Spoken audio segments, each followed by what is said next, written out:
And we are live once again. Welcome back, everybody, to the podcast where we talk about turning your hobby into your jobby. I am your host, Pooch of Repkord. With me, as always, my trusty sidekick, Mr. Andrew Mayhall, the King Gloopa himself. Good to see you, Andrew. How are you? I'm doing great. How are you? I'm fantastic. And our excellent guest for today. This was an amazing get. Our booking agents have been working tirelessly to sign this man. It's been incredible. But Mr. Zack Freedman, Chief Cyborg of Voidstar Labs. I don't know what your official title is, Zack, but we're going to go with that. He's not wearing his Hello, octagon. ladies, gentlemen, and cyborgs. There we go.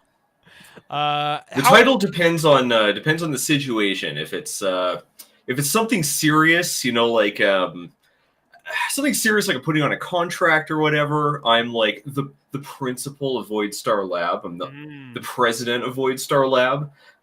If I'm telling random people, then I'll say I'm a content creator. Okay. If I'm talking to people I respect, I'll just say I'm a YouTuber. People you respect. That's good. How many of those are there in the world?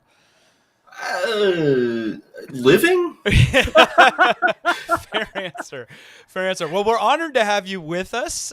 It's been honored to be here. It's been a wild week. So before we jump in fully with intros and all of that stuff, I'm gonna kind of lay the groundwork. We're gonna do a little housekeeping. We're gonna greet the chat. We've got a lot of hype in the chat here. This morning, a lot of people excited for Zack. We got Zack, aka Legend, according to K2 Kevin. Love these three people from Grant. Good to see some new people. Daniel Alfonso in the chat. Why is Zack so sexy? We will get to that. Ooh. We will get that. I mean, I don't know if we have enough time to really truly cover that deep of a subject, but we'll get to that. It's good to see everybody. I hope you guys are having a lovely Friday. For those listening to the pod for the first time, welcome. We do this generally every Friday, sometimes a little bit earlier, sometimes a little bit later, depending on who our guest is and when we can get them. But of course, for somebody like Zack, we book a time slot when we're available. We bend the rules. We bend space time. We bend rules. We do all of it. Mm-hmm. So let's dive in. For those that may not know you, I mean, I don't think there's a lot of people that are listening right now that haven't come across Voidstar or Zack, but give us the elevator pitch. Who are you? What do you do? All of that. So yeah, I have a YouTube channel where I do a lot of 3D printing, a lot of projects, electronics, and what I always say is they're silly videos about serious projects. Build stuff that at least on paper seems useful, but the videos always end up being full of bad puns and just the worst dad jokes you could possibly imagine. I completely disagree. I think first of all, if there's an addendum here, which I keep forgetting to include. Yeah. I'm also the guy who made Gridfinity. Yes, that old thing. Yes, yep. You've got a couple claims to fame, my friend, and you're not sporting your octagon. I know you fielded a lot of questions around the octagon today. I do have it here. The issue is I have to completely set the lights up differently, or it's gonna glare. But at least you have the visual there of one of your. Oh yeah. It's one of your signature looks. You get a lot of questions about it. It's arguably. I'm overdue to make an episode on it. I have to make an episode on it every year or so. Okay. Or people will think it's just a prop. No, it is. I keep forgetting about this. I've worn it. It is. It's my teleprompter. It is functional. Yeah. So I can't do the episodes without it. I was going to say without it, are you? I mean, is it literally feeding you your lines as you go sometimes? Oh yeah. Oh, wow. No, I'm reading everything off the heads-up display. There are. I think there are 2 episodes.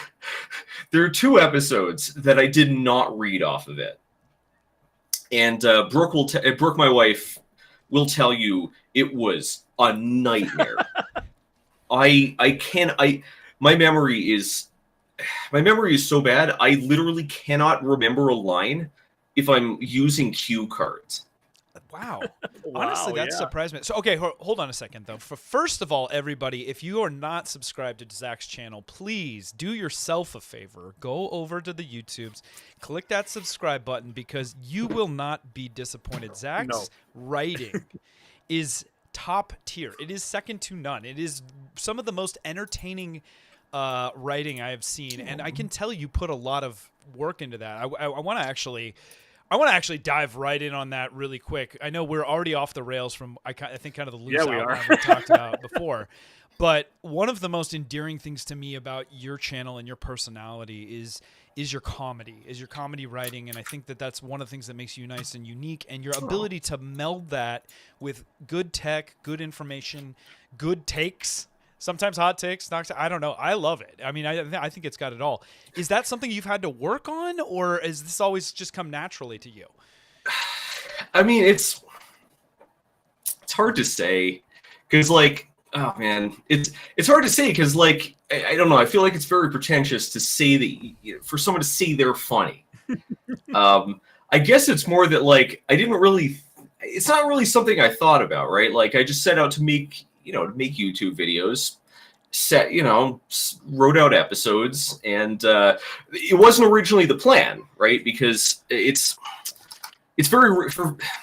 I don't want to go off on a tangent just yet, but it's very risky to use comedy on YouTube.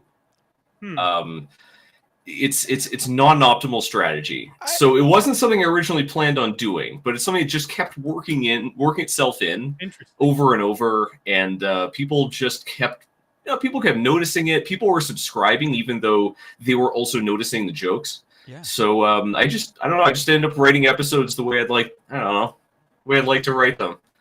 I think that you're being way too modest, and frankly, I disagree. I think that the comedy and the melding, I mean, the category of edutainment is so important. When you can combine education with entertainment, I think you've got a gold mine in front of you. So, but let's pause there for a second, and then let's go back a touch. One thing I have to call out really quick, Andrew, you'll notice this. The common thread with so many of our guests on this, regardless of what line of work you're in, what business you're in, is what Zack just said. It kind of accidentally fell into this, right? Yep. And isn't that just such a fascinating element of the entrepreneurial mindset? Like a lot of us just like, well, I guess I've got something here. So Zack, I mean, look, you shouldn't. I'm sorry to cut you off, but like, it should always work that way, right? Because like, why would you try to make money on something that people aren't buying? Right? That's like an interesting way to put it. You shouldn't go all in and then look for customers. You should go all in because you have customers. Those words right there need to be echoed so loud to so many other entrepreneurs, though. Is that our clip? Is that our clip we're pulling for this show? I like it. I think so. It's good wisdom already. Dropping the wisdom nuggets on us. Yeah. I cheated on that one. I went to school for this. Okay, well, let's dig in on that. Let's go back. We're rewinding. Okay, let's start from the beginning. Give us an origin story. And granted, we have 60 minutes that we're framing around this, but I want to hear about what your schooling, what your professional training. Let's start to tell the arc of Zack Freedman, and then how we got to YouTubing, creating, product design, all of this stuff, because you've done it all. Well, so originally, am I frozen? I look like I'm frozen. We got a little warbly there, but it seems like you stabilized. Let's see. Oh my god! To err is human. To truly screw up, you need a computer. Let me know if anything's going funny. Yeah. So I don't know where do you even start. So like I was the type of kid that really liked to make stuff. I wasn't very good at it, but I liked trying. And I feel like there are two kinds of ways this breaks, right? You have the people like that I was surrounded with who were like, oh, you like making stuff, you should become an engineer. And then there are the people who know what they're talking about, who say, you like making stuff, you should make stuff. So I ended up going to engineering school, and I was terrible at it because I'm a lousy student, and engineering is hard. So I ended up failing all my engineering enough of my engineering classes. I was on the verge of being kicked out, and they basically said, "Yeah, so we recommend you either withdraw or you switch to a business degree. And I'm like, well, I guess, graduating with something is better. So so Stevens at the time had a really good business program that focused on like not so much entrepreneurship, but working the tech sector. Mm-hmm. And so really I was studying. That's what I was studying, kind of like how tech companies live and die.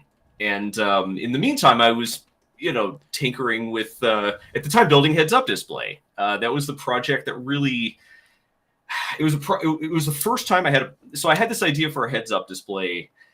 I've talked about this on the channel, but the important part of the heads up display was that it's the only project idea that I was both motivated enough to see it through and not ditch it, and also that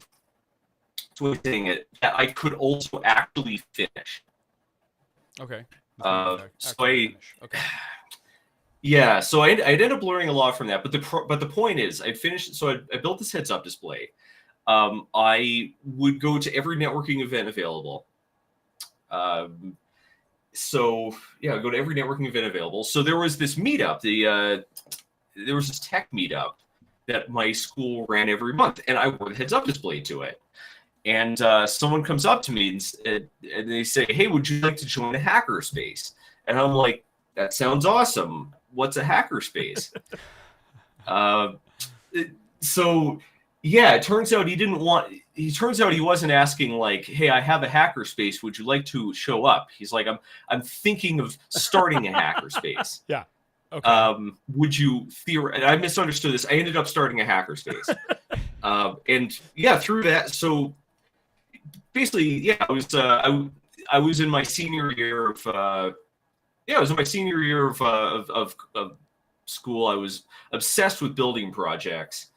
The nature of the business program at Stevens was a lot of presentations, a lot of analyses, not a lot of homework in the sense of just raw hours. Okay. So I had time. Okay. It also helped that my girlfriend at the time broke up with me, and I was just desperate to not think about anything. So I was like basically I was living in the hackerspace practically. I didn't really have my head together. So like I was having a hard time finding a job out of college. Uh-huh. Point is, people start coming to the hackerspace and asking if people do commissions, and everyone else is working professional. I'm the only one who's like a slacker trying to change the subject away from I graduated and don't have a job. Yeah. So I ended up taking those contracts, and I realized that if I took this seriously, and I got to the point where I'm like, if I could increase the amount of contracts I'm getting by like 20%, like this would just be a job. Yeah. So I became a freelancer. I'm like, wow, this freelance stuff rules. If I had known I could make ends meet without having to work, without having to, go to a specific place and deal with other people all day, this would have been great. So let me ask you this then. Have you ever had a traditional 9-to-5, or from the jump, have you just been freelance and done your own thing? Yes. So I did so when I was at school, when I was in college, I did a few internships. Those were all for like small businesses. And I did a work study for UPS. I worked in their Meadowland sort in Secaucus. If anyone is around there, I don't know. I say work study. It was half a year. Uh-huh. That was I don't know how. I either got fired or. From each of those, I either got fired or I could tell they really wanted to fire me. I mean, if it sounds like the classic case of how some of the geniuses are just absolutely bored in school kind of thing. Like it just took you finding your own way to some extent. I don't know. I was never bored in school. It was the homework I had trouble with. Yeah, well, it's not doing the work. Okay. It's the trappings and doing it consistently that I really have a hard time with. Uh-huh. But when you're freelancing or doing something like YouTube, that stuff doesn't matter, right? Like the clients don't care if you're like, the clients do not need to know that I'm showing up for work at noon every day. And, every 3 days, I just end up getting distracted and, building a wrist computer or something. So like they don't care. What they want is they want all the stuff we wrote in this spec delivered by this time. And what happens from point A to point B is not relevant. Right. Whenever the hours may be, the wee hours of the night or in the morning, it doesn't matter when you're a freelancer as long as you're delivering on the problem. Right, and there's also, there's no it doesn't have the trappings of it as well. Don't have to, waste. I don't know. It's also, I don't know. It sounds like it suited your personality type well, though. Would you say, like, to have this kind of job? Like you seem to. Oh yeah. I don't think I could. I don't think I could work. I don't think I could work any other way. Like I often say, I'm glad I could find the freelance work, and then I could get into the YouTube thing because if my only choices. No, I think I could get a job. Yeah. Could I you just don't hold think the I could job? keep the job. Yeah. We can get the job. I don't we think so. can't keep the job. Those are different Well, things. Yeah. I've become a lot better at like presenting myself and talking, kind of talking to folks. YouTube was pretty helpful for that. Well, but let's basically to bring the story full circle. I would get to bring the story full circle. The way I got clients, right? I was in New York City at the time. Great place to do this back in the day. Okay. To get clients, I would build these flashy projects, like often wearables, like heads-up displays, wrist computers, etc. And I would bring them to meetups, right? Mm-hmm. Get some attention, show off the projects, really, say like, hey, I can make stuff. Here's the heads-up display I made. And that's how I got a lot of my clients, through either those events directly or through referrals from people who went to those events. And so the pandemic happens, and as soon as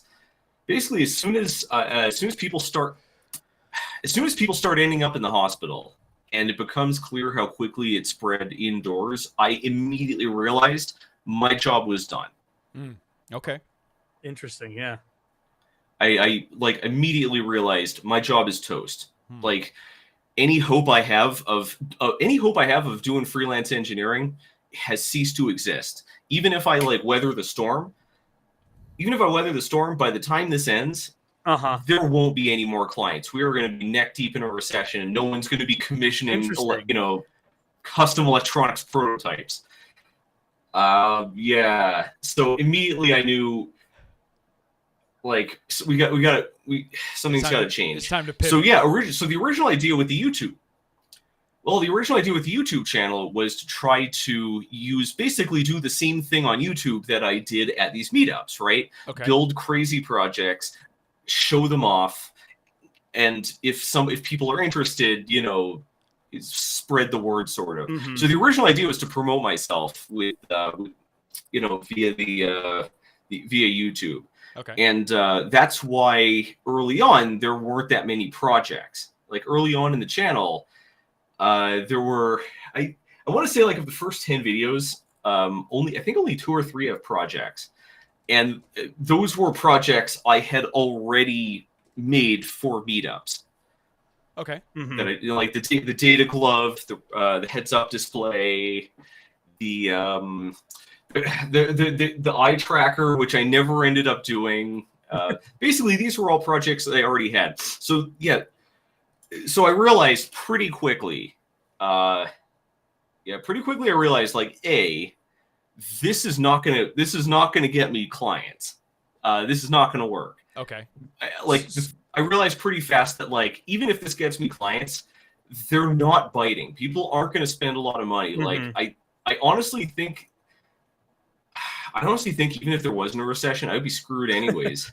The consumer, it's just not a world you can bring a hardware product to market anymore. Sure. The golden age lasted longer than I expected. But the second thing I realized is people are actually watching a lot of YouTube. Yeah. So like this was this was like probably it was the beginning of the pandemic. People were having to basically abruptly go from like having to be around people all the time to actually having time alone to listen to the things they want to. And I realized if I have ever been interested in the slightest in doing YouTube full time, this is the time to do it. Sure. The iron has never been hotter. So yeah, I basically abandoned I abandoned any pretense of being a freelance prototype developer and just went all in on the YouTube. And luckily it worked. So Zach, I mean, to kind of go back, you were sharing about being that freelancer. We actually have a question, in the chat here. How did you handle the financial annoyances of basically being that independent contractor or freelancer? In what in what sense? I think they're just wanting to know what are some of the things, like I guess some of the struggles that you might have had, or just how did you handle the day to day of managing yourself? I like it. I don't know. I don't. I guess the most important thing I did was brought in an accountant. Okay. So you brought them in pretty early, or? Oh yeah, as soon as I could afford an accountant. Okay. And we have a bookkeeper as well. Like the fact that like the biggest problem I have is just being consistent and diligent, especially about tasks that I just hate doing. Sure. So when it comes to clients and finding clients, doing the work, not being diligent and whatnot, it has consequences, but whatever, they're manageable. But when it comes to like the IRS and not going bankrupt, that can't give it all. So yeah, hiring an accountant and just having other people keep on top of my taxes and finances and whatnot are that is definitely the smartest and most impactful. Makes thing a lot of sense. So for other stuff though, I've never had a hard. So the other thing I know a lot of people have a hard time with freelancing and with the content biz is they have a hard time negotiating contracts and talking money with other people. I've never had a hard time with this. I think that's in part because just in part I got used to kind of having these conversations at school. And my dad was always involved with small businesses and consulting adjacent stuff. So I've never really had a hard time with that. I know people have trouble with that, but I don't know. Like, there's some advice I could give for that, but the truth is, it's not. It's a way of saying it. It requires. You have to be able to sort of deaden yourself inside. Interesting. Because like, go on. You can't. What's the way of saying it? When a business relationship is not a real relationship, it's you can't have. I'm a strong believer that you can't have a working relationship with someone and another form of relationship at the same time. Interesting, yeah. So like, it's a lot of people get bogged down, for instance, like like charging for their services. They get bogged down with thinking like, what's the other person going to think, right? Like, can they afford this? Will I seem greedy? And I feel like that's something that causes a lot of freelancers a lot of grief. But you have to throw that all out the window, right? Price and cost, nothing to do with each other. The price is all. There's one way to set price. There's literally nothing else to think about besides this. What is the maximum they will pay? What is the number I can quote them that will cause me to extract the maximum number of dollars from them over the length of this relationship? Nothing else matters. That's the rub, though, that I think a lot of people miss. That's you kind of glossed over that, but over the length of this relationship, when time is the X factor and you don't know how long that relationship's going to be going, a lot of times people shoot themselves in the foot because they're like, well, I want to give a good rate so that potentially I can have more work down the road, and then No, that's a bad idea. They've already put themselves in a hole. Well, that kicks you in the crotch twice. That kicks you in the crotch 3 times. Now the thing about many it, crotch kicks. because because the first time you're screwing yourself out of cash flow now, and cash flow is always going to be your problem as a freelancer or a small business. Any business. The second problem you have is you're anchoring the price low, so you're crippling your negotiating power down the line. Yep. Yep. And on top of that, like the advantage you think you're getting, like that's the other thing. Like if you're also the other reason I don't like that mentality is because if you're thinking so. Basically, the idea is I'll offer them a low introductory rate to get them hooked, and then we'll start a long-term business relationship. Yeah. But just offering them the low rate does not start a business. Does not start that relationship, right? Like you didn't say, "Hey, You didn't say like, "Hey, normally I charge you $7,500." But if you're interested in booking multiple episodes, I can charge you $7,000, or you're a company that I've seen working with many other YouTubers for a number of episodes. So I'm going to offer you an introductory. Basically, you have to bring that in early. If you're giving them a low rate to build this relationship, you have to make that explicit. That's another thing I think freelancers and just people who aren't used to is being explicit with your intentions. I think a lot of people feel like they have to keep things close to their chest, and you can't admit, for instance, like a lot of people like on YouTube have this disposition that like they think I'm not supposed to be making money, and it's bizarre. Interesting. Like obviously you're making money. Like if you're doing a Patreon, right? It's not help keep me independent. Like you're not fooling anyone. Nobody like every single person. Like if you're like trying to make it seem like oh I don't need your money. I just I want your support. Like everyone sees through that. Like they're not stupid. Like if you have to be explicit with your intentions. Like if you want money from someone, you have to ask them for money. If you want advice from someone, you need to ask them for you ask them the question. Be deliberate. Like, if you want if I want someone if I'm talking to someone at like one of these trade shows and I really want to feature one of their products on the episode, but it's too expensive for me to just go out and buy, like I will just make that explicit. Like I won't try to butter them up or any of that. Like you just say, hey, I like your products, they're really expensive, could you send me one so I can put it on the channel? So Zach, but like a lot of people feel uncomfortable having these conversations because they're still operating under the lens, I suspect operating under the lens that like this is a normal human interaction.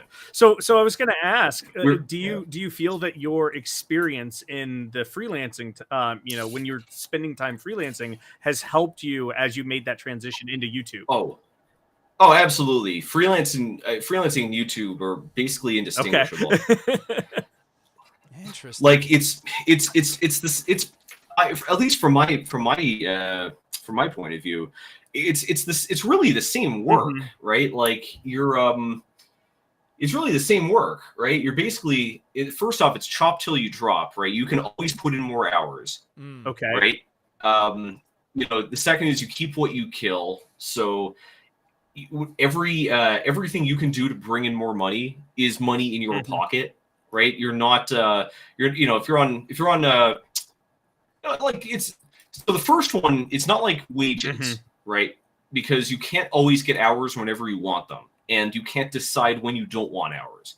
And for the second one, it's not like salary in that you're paid a fixed amount, and anything you do above and beyond goes to someone else. No, and on freelance and on content, everything extra you can do to bring in more dollars goes directly into your pocket. Makes sense. And the third thing is it's really all based on contracts and short-term engagements with very specific metrics. What's interesting before is so really the big difference is before the clients would tell me what to build, and they would tell me what to build, and kind of how I go about that and what they end up doing with it is sort of up to It's sort of wishy-washy. Okay. It's up in the air. So now instead, I'm the one who decides what to build, as it were, in terms of the videos I make. And my clients, as it were, are the sponsors. So like, I'm still on deadlines. I still don't have all the time in the world. I still have to cut deals and set specs. But except it's like a client coming up and saying, "Hey, I want you to make something." Okay, interesting. But it's up to you. So can you elaborate a little bit more? You mentioned contracts. Very similar. Are you dealing with a lot of contracts these days on your videos? Or is it more of a hey, let's do this thing together and we agree on some sort of price? Oh no, it's all contracts. The I don't make a lot of videos. It's something I beat myself up about a lot, but no matter how hard I try, I can't seem to get out more than 3 videos every 2 months tops. So I don't make a lot of videos. So in order to make the business work, I have to take a sponsor for every episode.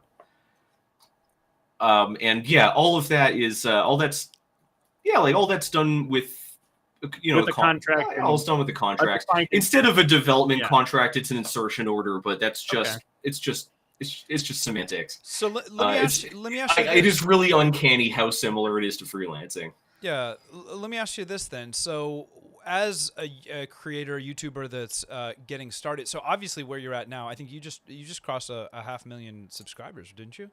Isn't that am I getting that right? Yeah. Yeah. Congrats on that. Yeah, not too long ago. It's a big milestone. Well, it's a massive amount of growth in a pretty short period of time. So it's kudos to you for it was almost all of it was during the pandemic. I cheated. Well, stop being modest. But anyway, the question is this: what would you say? What advice would you say you have for somebody that might be, where you were a couple years ago getting started, where they don't have people knocking down their door to I have a lot of advice. Right? So when you have to, let me back up. Hold on a second. A lot of advice. Do you have to actively solicit sponsorship versus deal with sponsors approaching you more this day? Because as you grow, that's a great question. Yeah. Oh, this is a great question. Okay. The answer is both. Yeah, it cuts both ways. Obviously the bigger and more active your channel, the more potential sponsors are going to come to you, right? Because you are advertising to the same people they want to advertise to, right? Kind of obviously. So basically, your ability to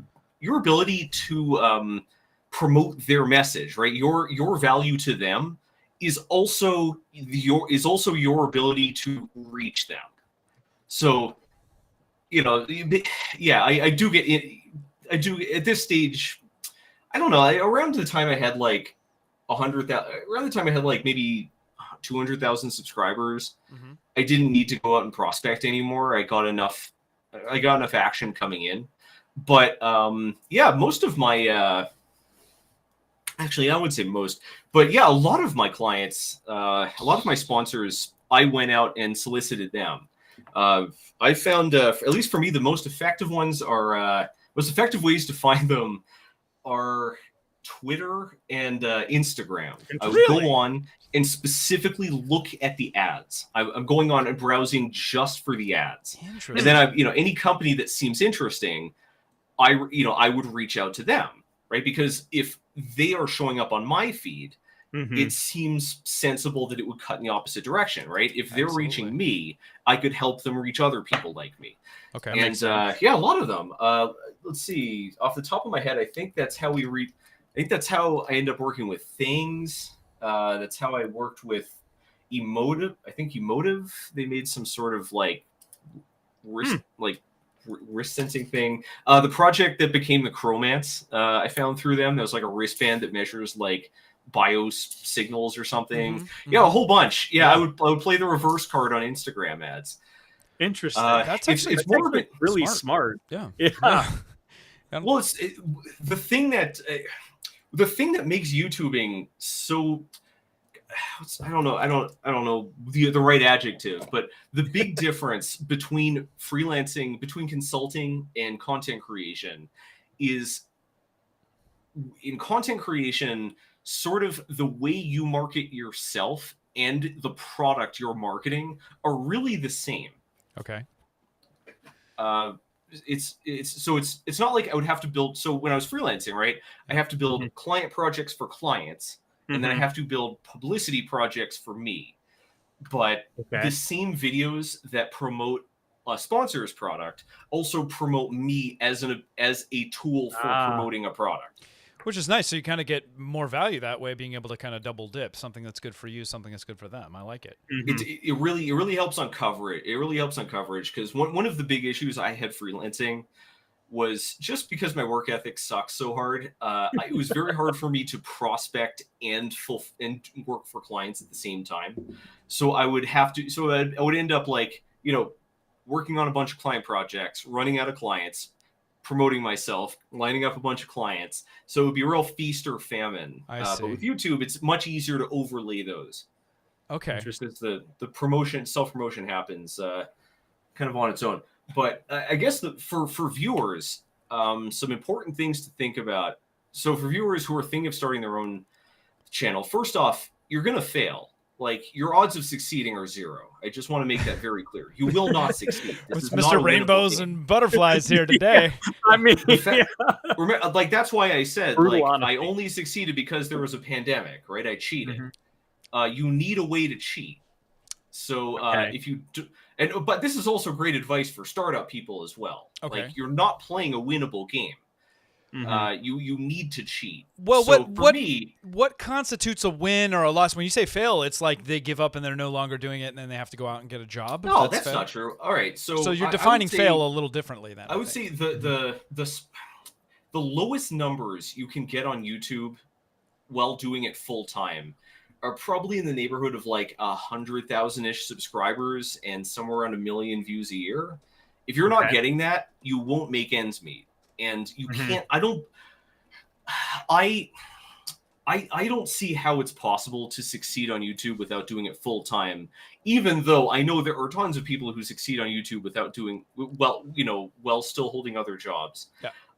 You need to have a work ethic so far beyond anything I can comprehend. Like, or we just some people do it. Like Stefan from CNC Kitchen, right? Like, he's got a job, he's got a family, and he has a popular 3D printing YouTube channel. Yeah. I think another one. He's also constantly telling me how tired he is and exhausting it is and all that stuff. So it's like, but like, is it sustainable long term? Is a whole nother thing. No, well, that's the other thing. Burnout is guaranteed. Yeah. But we'll get to that in a sec. But like, basically, you're gonna fail. The other thing to remember is you got to get these numbers. Your channel won't really, basically, growth isn't linear on something like YouTube. So this concept of grinding is stupid. It's a stupid concept made by stupid people who don't want to admit they're failing. The idea that, like, oh, I'm grinding it out. I'm grinding my way up. Throw more work at it. No, throw more hours. Don't grow incrementally. Incremental growth is failure. You grow stepwise. Nothing happens. Then you release a video that really catches on, that people love, the algorithm hooks into, and you get tons of subscribers. And then, kind of kind of like, it's a plateau. You plateau. And then it's stair-steppy. Now, if you look at my numbers, you'll see it is actually pretty linear. But again, it's because I cheated. I could grow incrementally because of the dynamics of YouTube watching during the pandemic.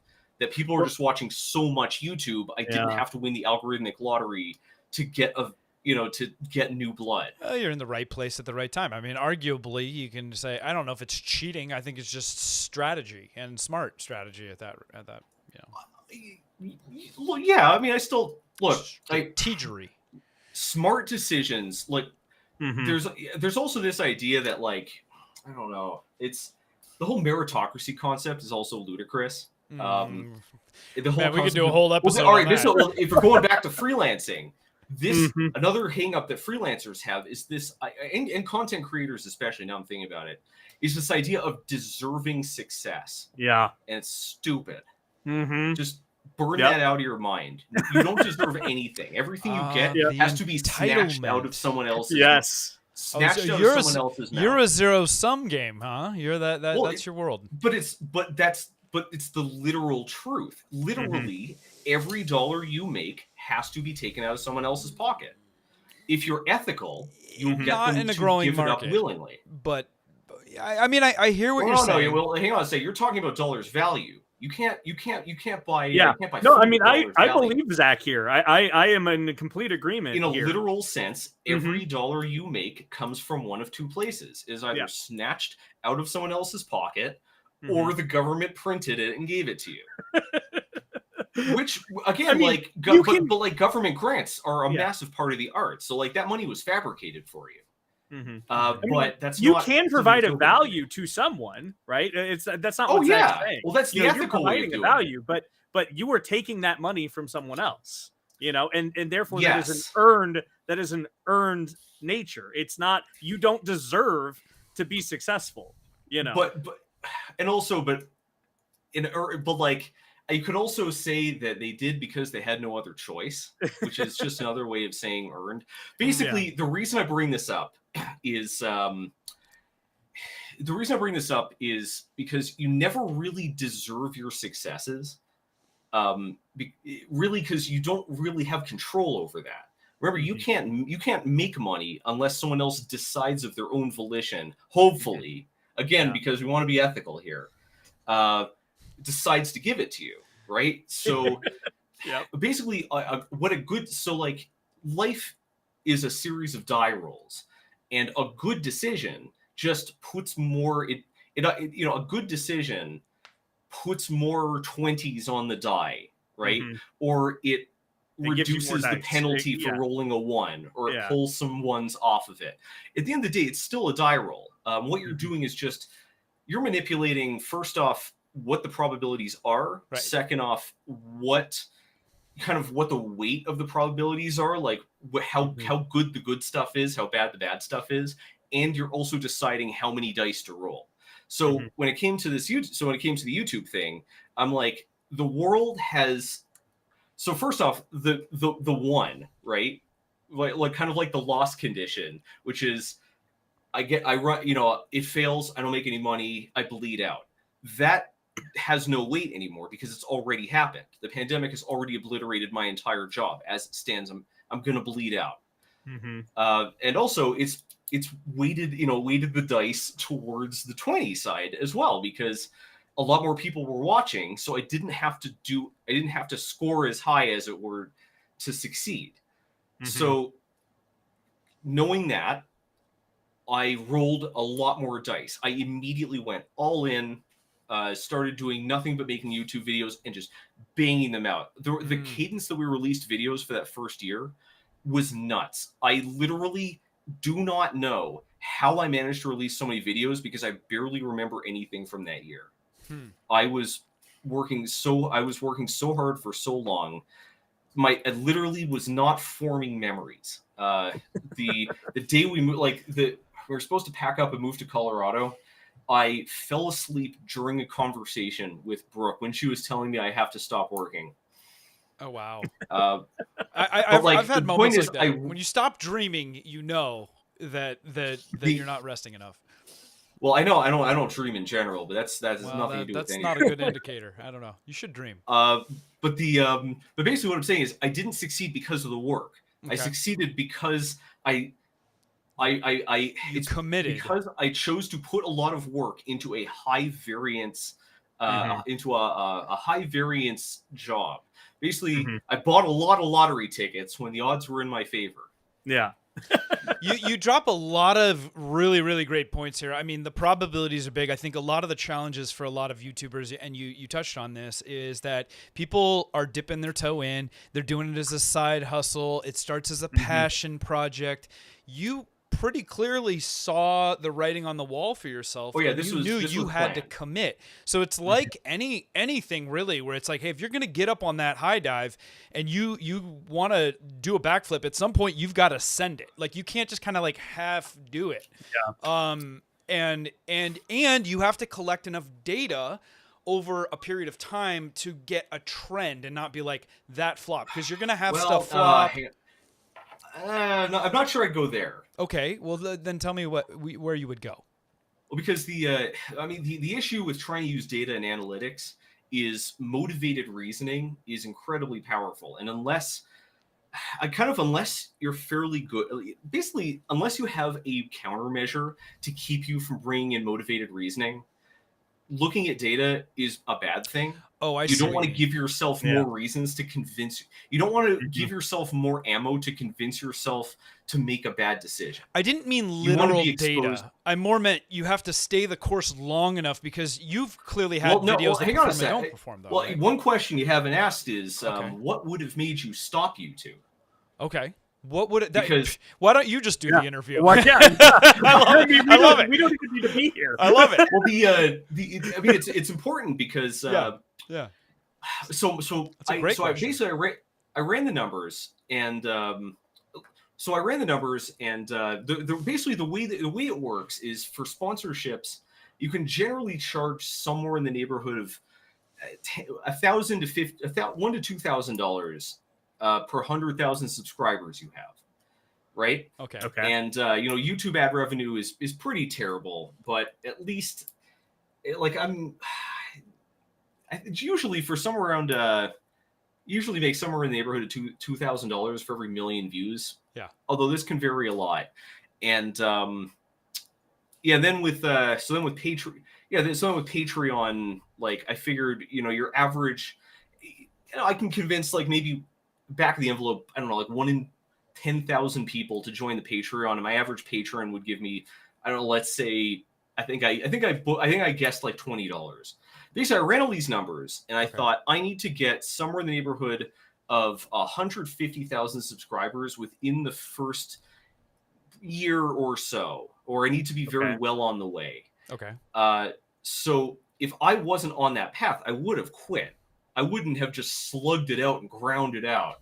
Like you don't succeed halfway.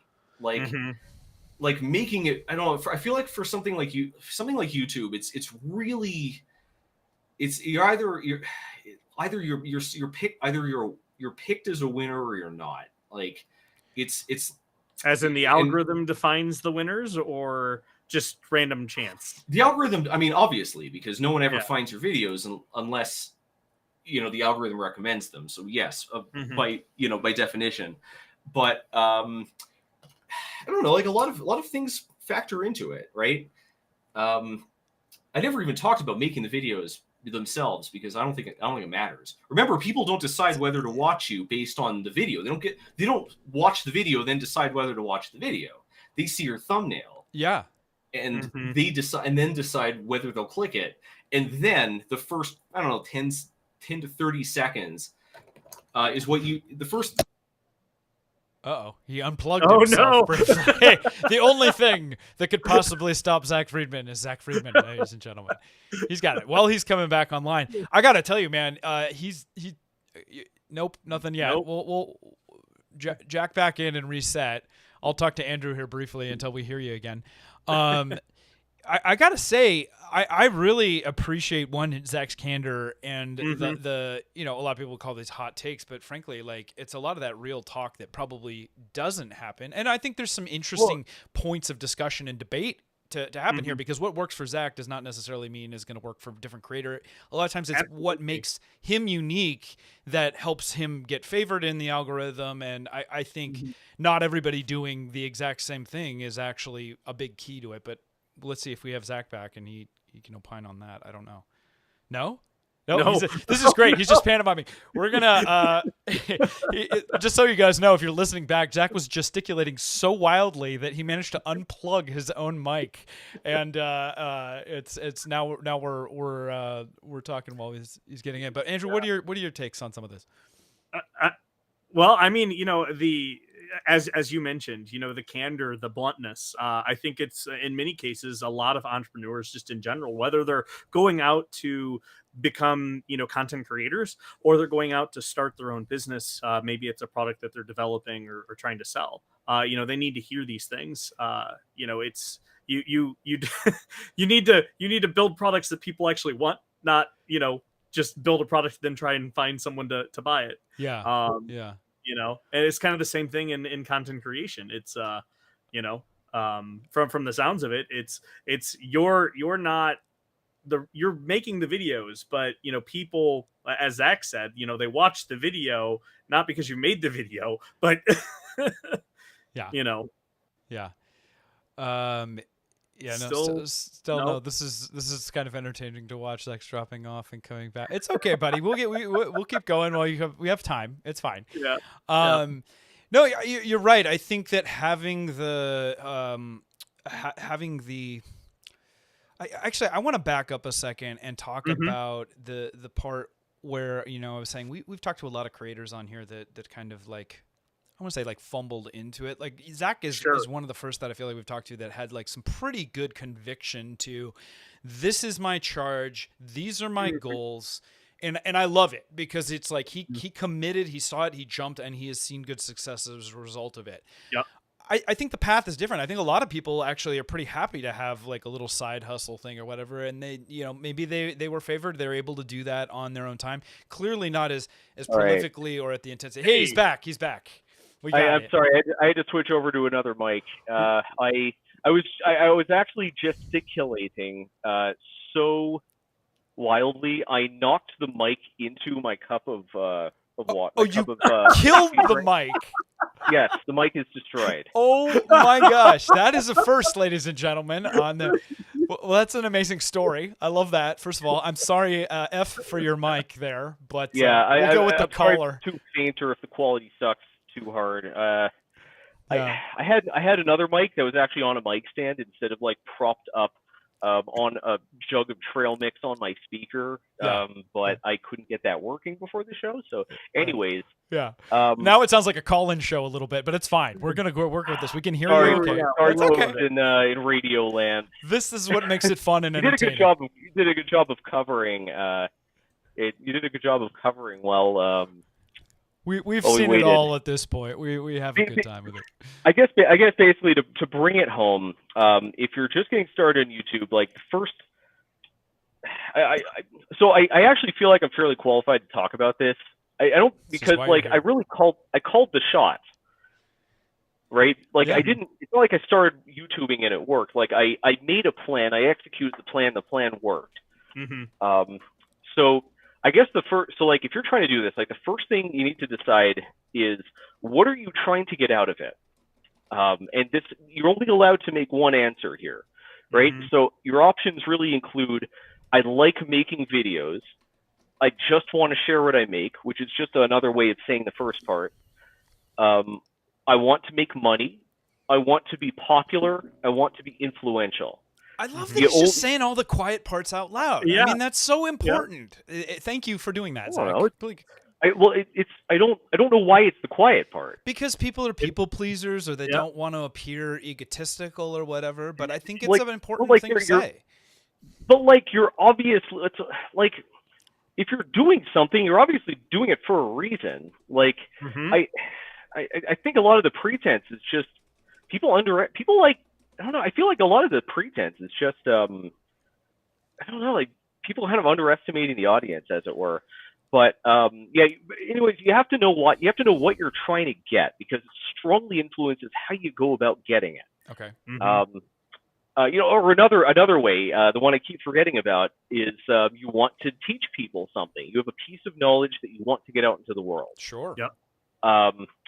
And the important part is, you can really put those in three buckets, right? The first is doing it for its own sake, right? Like, I just like making videos. I want to share what I make. I have something to say and I want the world to hear it, right?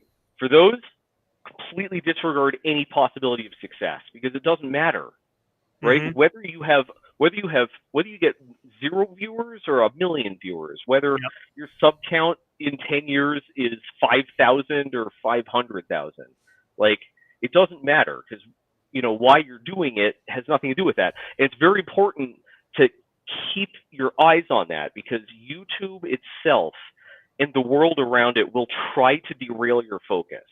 Like, YouTube, if you start succeeding doing it because you love it, YouTube and the rest of the world will try to derail that and make you think about the money and the numbers.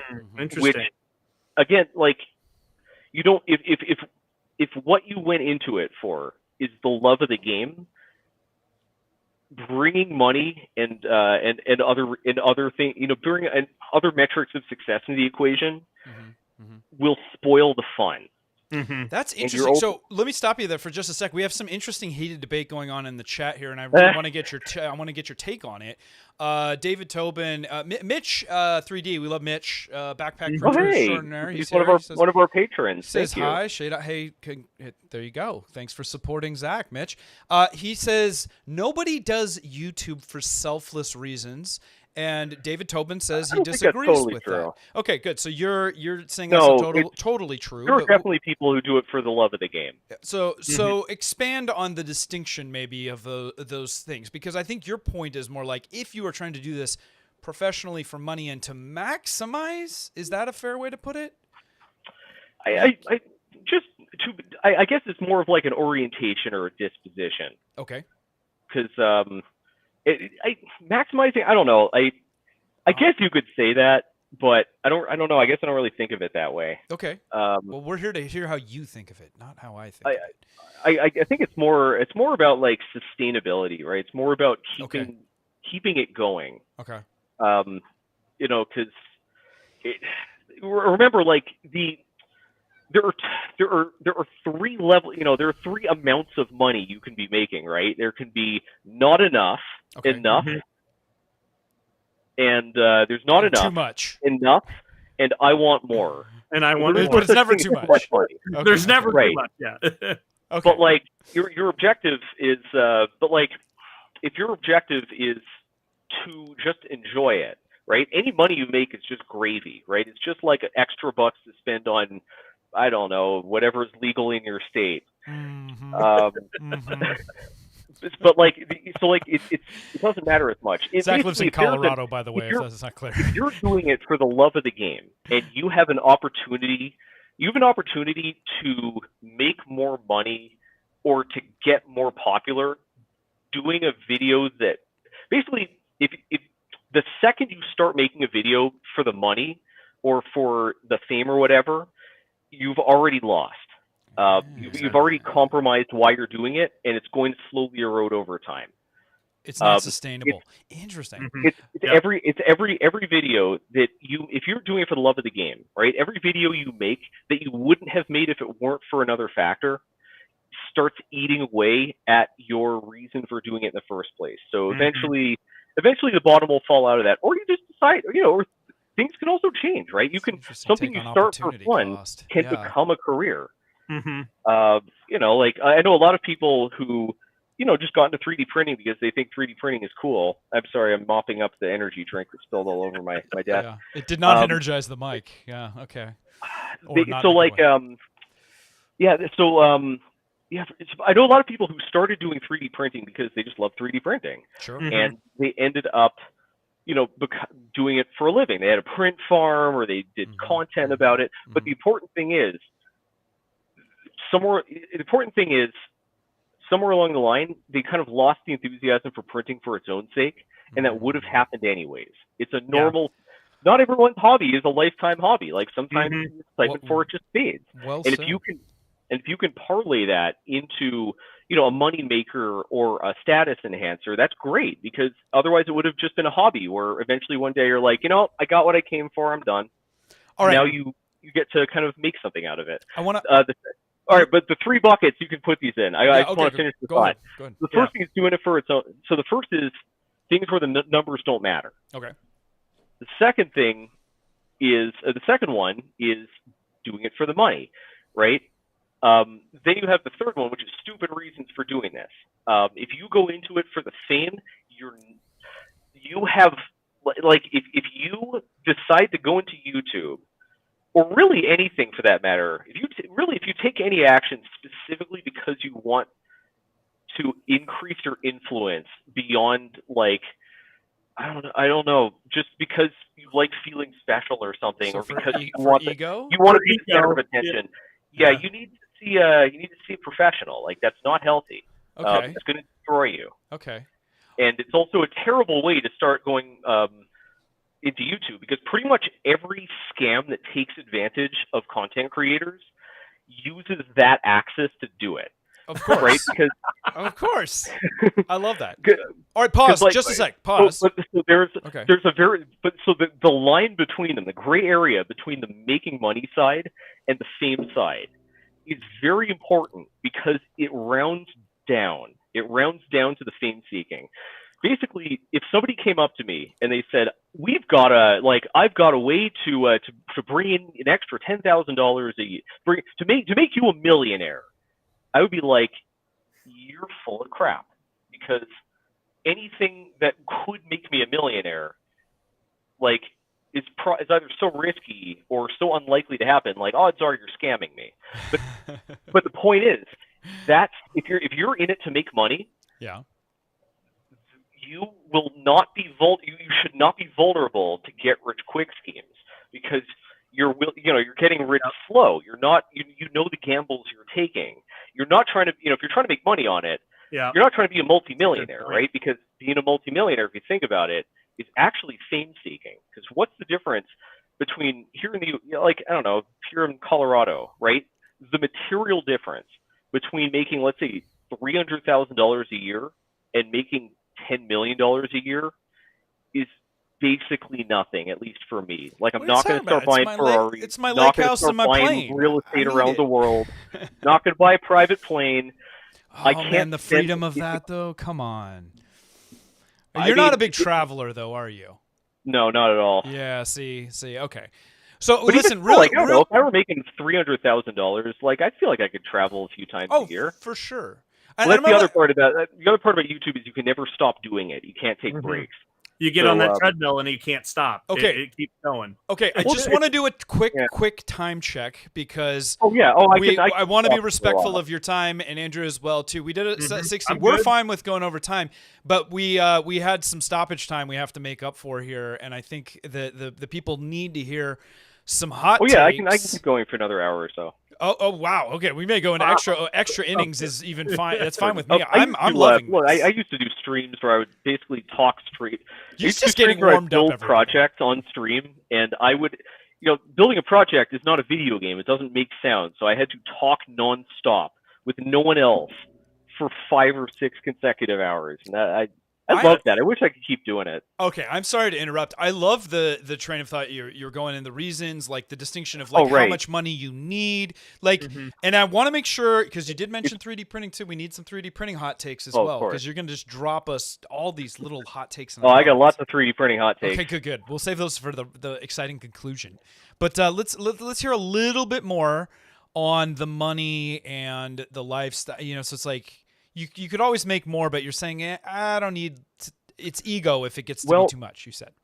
It's also that the way you conduct yourself and the decisions you make for your business are drastically different if you're trying to make millions of dollars versus you're trying to make hundreds of thousands of dollars. And I think this is relevant because hundreds of thousands of dollars is an excellent thing for nearly everyone to aim at. If you're making hundreds of thousands of dollars a year, you are going to be able to, if you're the average person, you will be able to basically live super comfortably, build up savings, and buy pretty much everything you would want to buy. So the fact that people don't have the ambition of making hundreds of thousands of dollars shows that the way most people think about making money is diseased. So it's it becomes a status symbol. How many people go into something saying, how many people start a startup, right? Or, come up with a product idea, or say, I'm going to get into YouTube or something and say, I bet I can make hundreds of thousands of dollars with this. Some, but probably, Although 100% of them should, because if you're not making hundreds of thousands of dollars, just get a job. That's the thing. A lot of these people are not employable. I don't know. Interesting. Andrew and I talk about vanity metrics quite a bit. All the time. And I would argue, to your point, that when you get to a certain number, it becomes a vanity metric. We made $1 million on this video. We did, whatever, and it becomes the talking point rather than the business thing. So it's an interesting line of business to be in that regard. I mean, when you're thinking about vanity metrics, though, oftentimes the vanity is relevant. Like, for instance, subscriber count. Basically, a subscriber count over 100,000. Basically, your sub count is really either 0, 50,000, 100,000, 1 million, or infinite. Over 1 million, it may as well be infinite, huh? Yeah, it's just a silly number. If it's significantly over 1 million. But it's not even worth thinking about. I would argue that's changing as there's more and more people on there. But yes, I understand. Basically, what I'm saying is, so sub count is largely a vanity metric once you've established your order of magnitude. But when you're cutting deals with sponsors, again, they're generally paying a certain amount per 100,000 subscribers. So it does have a material effect on the amount you make per sponsor. Okay. Mm-hmm. Things like view counts, right? If you're paying your bills, view counts they're largely a vanity metric because it doesn't matter how many views you're making if it's getting you what you want. Yeah. But a certain percentage of viewers are going to convert to being subscribers or to giving you money directly. So in that respect, it is a material metric. Although kind of like a second order. So it is worth thinking about these. There are also things that seem like vanity metrics that really aren't. For instance, retention, the percentage of a video a person watches. Which I hear this described as either a vanity metric or a second order metric because it's very relevant to the algorithm. But if you think about it, it's the most important metric. It's like literally all that matters. It's if how you're much making videos, Yeah. If you're making videos, you should want people to watch the videos. All of it. Yeah. Well, but let's be honest. A lot of people probably just drop in to watch enough of it to leave a comment so that they can say they've engaged to somewhat. I don't know if that's a typical engagement. I mean, what you've seen your analytics, like what percentage do you think of your viewers are actually staying for the whole shebang? About 50%. Yeah. Or so. And then it's an idiosyncrasy of how I make my videos. People tend to, speaking in generalities, people tend to either watch the bulk of the video or they leave immediately. And it's because of comedy. I would say, like I was hinting before, that comedy, if you're doing content, comedy is the deal with the devil. And it's very important to understand the bargain you're making. Well, that's the devil I want to dance with then, damn it. Comedy and a few other things, but they're a Faustian bargain because they brought up Faust too. I love this. They create strong emotions, and anything that creates strong emotions is always a double-edged sword. Anything that can make people feel strongly positive will also make people feel strongly negative. And comedy is comedy, and also the wordplay as well is it's very divisive. So you have a lot of people who are like, wow, finally someone's speaking my language. This guy's great. And they end up watching longer than they would have if I had just delivered information. But and then you have people who are like, wow, this guy is a cringe lord. This is garbage. and they immediately leave and post nasty comments.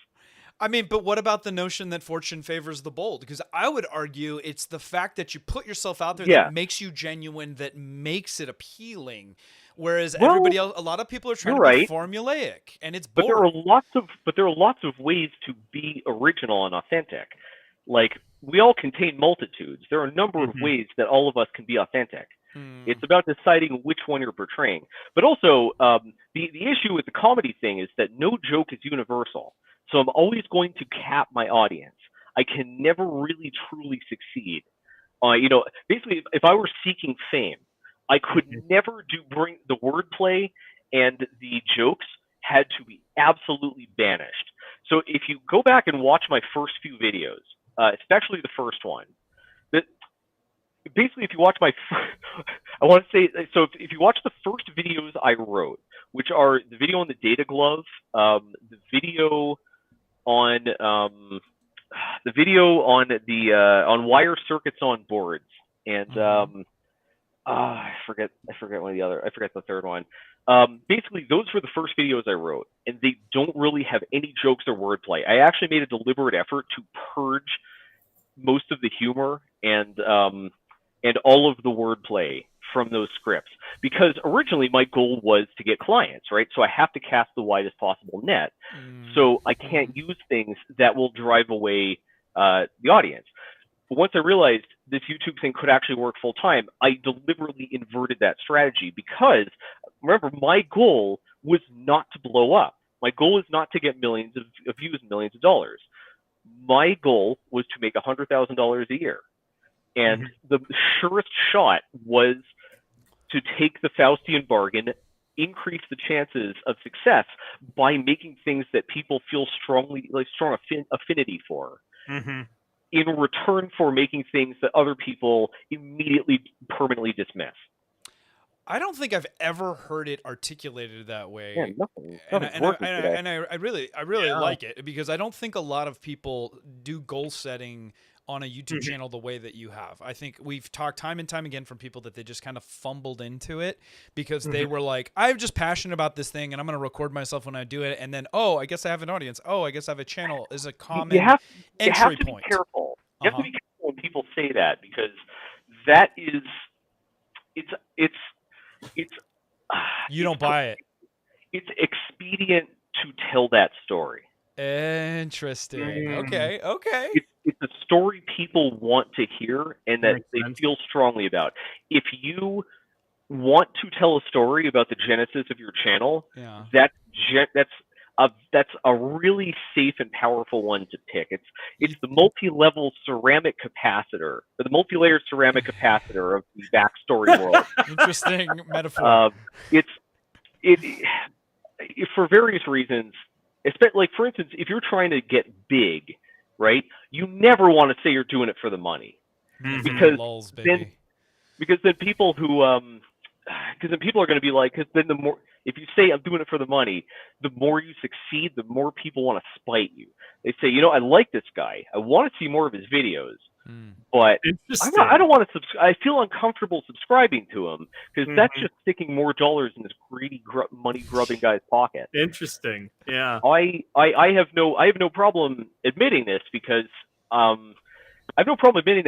like, it's a way of saying it. It's burned into I burned it into the channel deliberately. I basically took all the strategies I could think of that could create I took all the strategies I could think of that can create sustainable growth that starts immediately, and I try to run them, and that includes like being upfront about my intentions, all that stuff. If you really want to sign your soul away. Yes, I always do. The ultimate way to turbocharge is you act like a total dickhead. Check. So you'll notice, like, I made it very clear I don't really do hot takes on the channel. I never call out other creators. I only call out people and organizations when they absolutely deserve it. I'm very opinionated stuff behind the scenes, and on the kind of on the back end, but I don't bring that into the episodes because it isn't sustainable. As soon as you start firing shots, like, it's like tit for tat, right? Like here in America, we have it's a gentleman's agreement that we don't shoot each other. I don't know, man. You called me a Chad on one of your videos. It's also widely understood. You totally came at me. It's widely understood that if somebody shoots at you, it's okay to shoot back at them. Yep. The same way online. Yeah. It's generally, when you start slinging crap and when you start courting controversy, it turbocharges you, because first of it has all the advantages of being funny or using wordplay or whatnot, which is to say it's very polarizing and it creates strong emotions. And the upside, though, is that both sides, the positive and the negative, both help you. So if people hate my jokes, that doesn't help me. Yeah. But if people hate my takes, they'll end up promoting me. That's the Howard Stern effect. Yeah. The problem is you fail way harder. It is a leveraging strategy. It multiplies your successes and failures. Yes. So when you fail, and nobody can roll 20s forever, when you fail, you will fail hard, you'll fail permanently. Yeah. And when you fail, you will find yourself surrounded by people who have just been counting the minutes until they get to kick you. Yeah. That's because you'll notice, like, when you hear people get like canceled, stupidest term. I hate the whole concept. Yeah. Unsubscribed. When people get dogpiled, it tends to happen abruptly. They go from because it's a horde people mentality. being neutral, but it's not. It's because what I mean is, like, suddenly, like take Illuminati, for instance. She did like long form videos about kind of like exposing pyramid schemes and that company misbehavior. And she did she basically started a stupid fight on Twitter. This is an actual channel, YouTuber. Illuminati, not the real thing. Oh, no, not the Illuminati. Not the actual. Oh, I was talking about them. Okay, I don't even know who this person is, so I don't know if I'm. She's not really an all-seeing pyramid. She just plays one on TV. I see. Basically, she's a YouTuber that picked a fight with another channel over something really stupid. They said she said they like ripped off a video effect she used. Yeah. When it's a very common effect. Yeah. But suddenly, she got past employees saying, tried to psychologically manipulate me and blackmailed me, right? She had like other YouTubers coming up and saying she's a plagiarist. She ripped off all these videos. Look how similar our scripts are. Basically, tons and tons of people came out of the woodwork that's a whole because they were waiting for the opportunity. So basically, like this.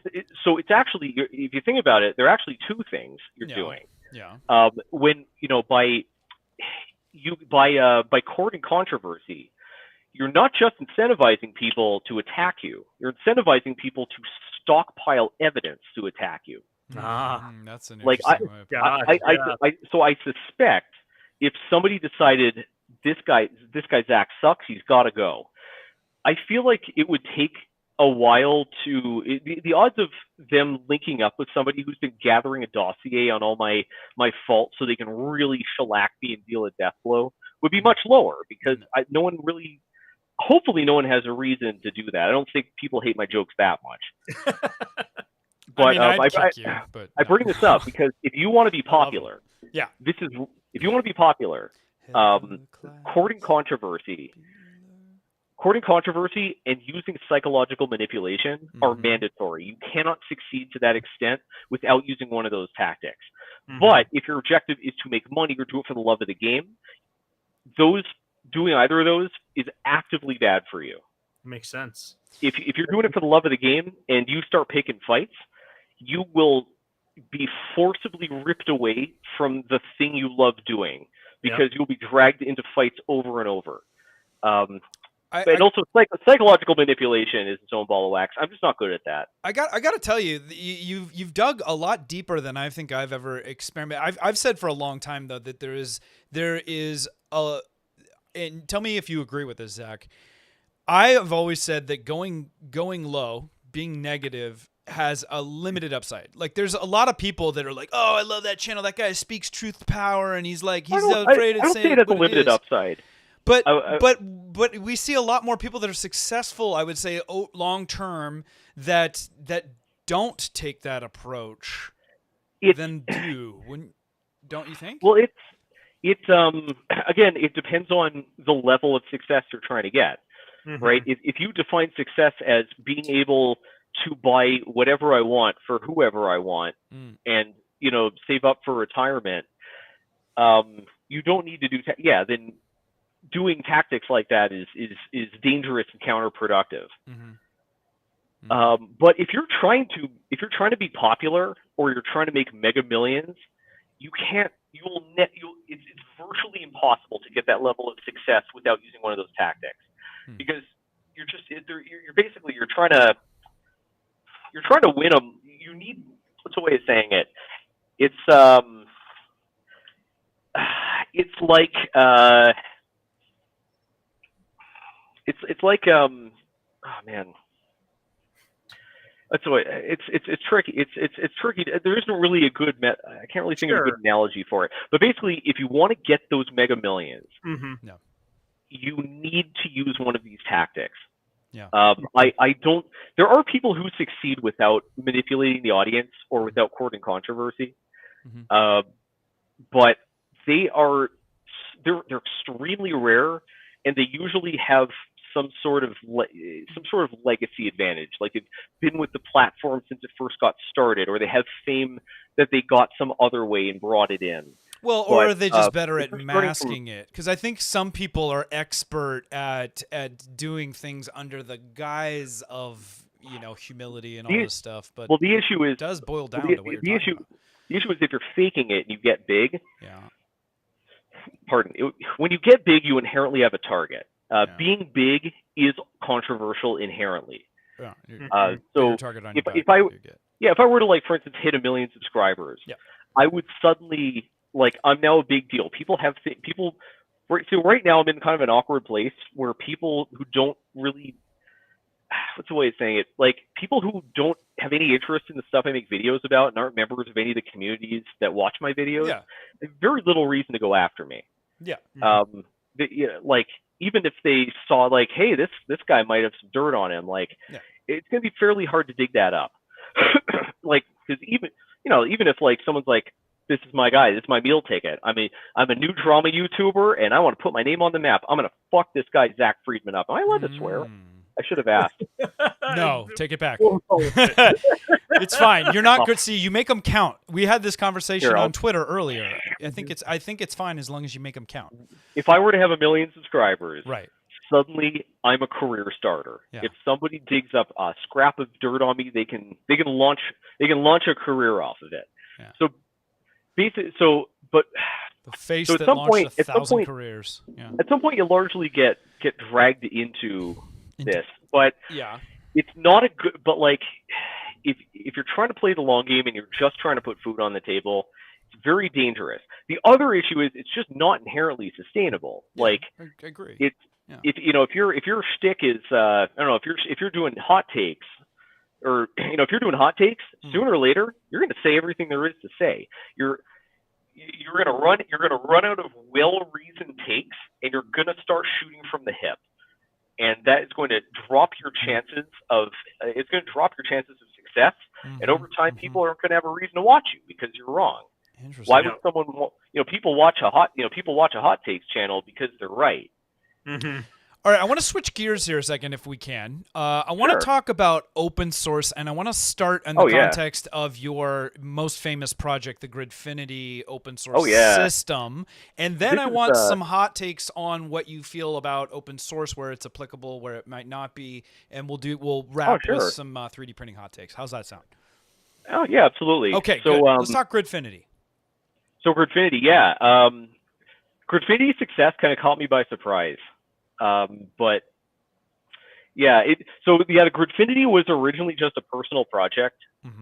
I was just making it kind of for fun, and I made the video about it because Anycubic wanted to promote. They wanted to promote a printer, and I was like, yeah, I have this project Gridfinity. Let's just do that. Okay, so tell us what it is real quick for anybody that isn't familiar. That's listening. Oh, right. I'm sorry. That's all right. So Gridfinity is a modular organizational system where you have these little base plates that you can put on your workbench or attach to your printer, and you have these little, like, tool holders or storage bins that attach to little sockets with magnets, so you can really stick anything on anything. All 3D printable. Yeah, it's all 3D printable. Right. Although it does make more sense to mill the base plates. Systems got problems, but the point is, yes, it's all printable. Okay. And it's all free. Yeah. It's open source, so people can mod, they can contribute their own variants of it. It is the openest source MIT license, a license that's basically, if you use this, you agree not to sue me. But people can sell them, people can mod them, people can do whatever the heck they want with them. You have given it generously to the world. You just can't say you just can't say you invented it. Yep. Because you can't say you invented it. I invent a lot of things like the internet, just not gridfinity. So, yeah. Me and Al Gore actually tag teamed that one. You can't say you invented it. Okay. You can't release anything under a. Yeah, you can release your stuff under a more restrictive license. But yeah, you can't sue me because of a problem with it. Okay. So if you choke on one or whatever, you're on your own. Yeah, or if it dumps, I don't know, you have one full of sulfuric acid and it dumps on your foot. You got a body part stuck in a grid. It happens. It happens. Don't ask me why. I lost my sister in a gridfinity accident. In a freak gridfinity accident. Oh my god. Yeah, Buried but the important thing is, yeah, I don't make money on it. No. Not only do I not make money on it, I have permanently locked myself out of making money on it. Well, not directly. But yes, directly. Arguably, directly. No, I understand. You don't make money on it directly, is what I'm saying, because I think it's done a good amount of elevating awareness of you and your brand and stuff like that too. So I want you to speak to that a little bit. Yeah, I mean, at arm's length. Okay, all right. I guess you could say it has sort of benefited. I mean, you're kind of known for it. I mean, you're known for a lot of things, but you're known as the grandfather of gridfinity. I think it's, I don't know. I think it's more Gridfinity is known because of me than I'm known for Gridfinity. No. It's fine. Well, otherwise I would get more comments on videos saying like, wait a second, this is the guy who made Gridfinity? Gridfinity guy. That's true. Yeah, they're pretty rare. Yeah. The reason I introduced myself to it as that is because just as you get off YouTube, I think there are a lot of people who just hate YouTube and would just don't watch it, or more likely people who watch YouTube but just not YouTube related to the stuff they do for a hobby or for work. So they just have no, they wouldn't know who I am saying I'm a YouTuber. Whereas, if you 3D print, just by virtue of how many people have made Gridfinity mods, like you've seen Gridfinity on printables and whatnot. I sure have. I've seen it everywhere. It's everywhere. In fact, real quick shout out, Ajax is in the chat. He makes the little TD1 for it, and he was just saying I promoted that on my channel. This would fit nicely in a Gridfinity. So yes, you should do that. I don't think it would take you very long to design, and I would put it right in there. First, look to see if someone else has already done it. That's a good point. Somebody may have done it already, Ajax. Yeah, because pretty much any moderately popular 3D printed 3D printed gizmo is going to have a Gridfinity thing. It's like begging for it. It's literally like the size of the square, I think, or very close to it. Yeah, interesting. But go elaborate a little bit more on why you chose to do it. Was it something that you needed it for yourself, and then why did you decide you wanted to open it to the world, and what's your feels on open source? Yeah. The reason is because why? I mean, the main reason is why not. Like the amount of money you stand to gain from selling 3D models is so piddly. Like, why bother? Wow, that's a hot take that I think a lot of people would disagree with. Yeah, tell me in the chat if you disagree with that, because I think people are making a good dang living off of selling 3D printing models these days. I mean, Fangs. Yeah, absolutely. Yeah, but is it their model? Is it their model that's making them money? Yeah. Are you making money by printing stuff, or are you making money by designing stuff? Ah, I see. You're drawing a distinction between the printing versus the designing. And even then, like, of the stuff you're selling, if you're making money on printed products, are those products that other people can print, or are they basically, are you the only one with those STLs? Because again, I don't really have the data to back this up, but I strongly suspect that people who just sell 3D printed products of their own design and just sell STLs are not making enough money to make it any more than basically are not making more than I'm not gonna, maybe your money is a little condescending, but I doubt you're making more than a couple $1,000 a month. Which is not nothing. I mean, arguably, but that's the money you could make by picking up extra shifts at work. Yeah, but then you got to work a shift and sit alone. So what kind of work do you want to be doing, right? Designing, fulfilling, promoting your models. This is a job.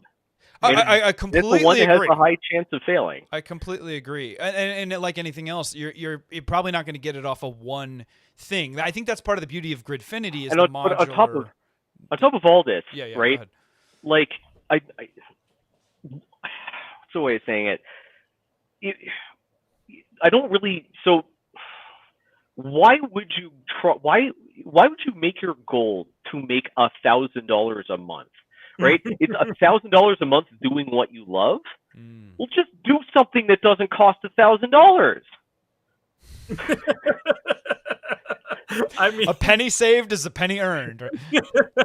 Right? Like if your idea is to do a hobby, it's basically to do something you kind of like in order to make money to do something you really like. Why don't you just do something else that you really like? I think we've hit peak chat here when your wife has hopped in to troll you in the comments. I don't have the data to back this day in the up. life. Zack about everything. That I would wear on a shirt, on a hat, any of that. That's freaking epic. Hey, I'm intuitive on the Myers-Briggs. Yeah.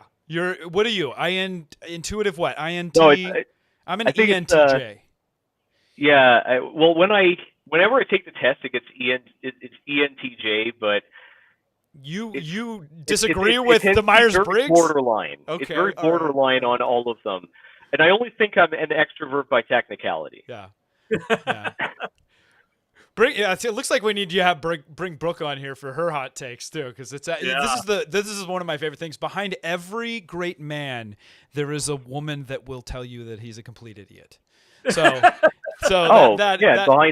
this I don't know if I'm Yeah. great, but behind this man's camera. Yeah. She hears, she sees all. This is fantastic. Oh yeah. All right. We rabbit hole too much. So anyways, yes.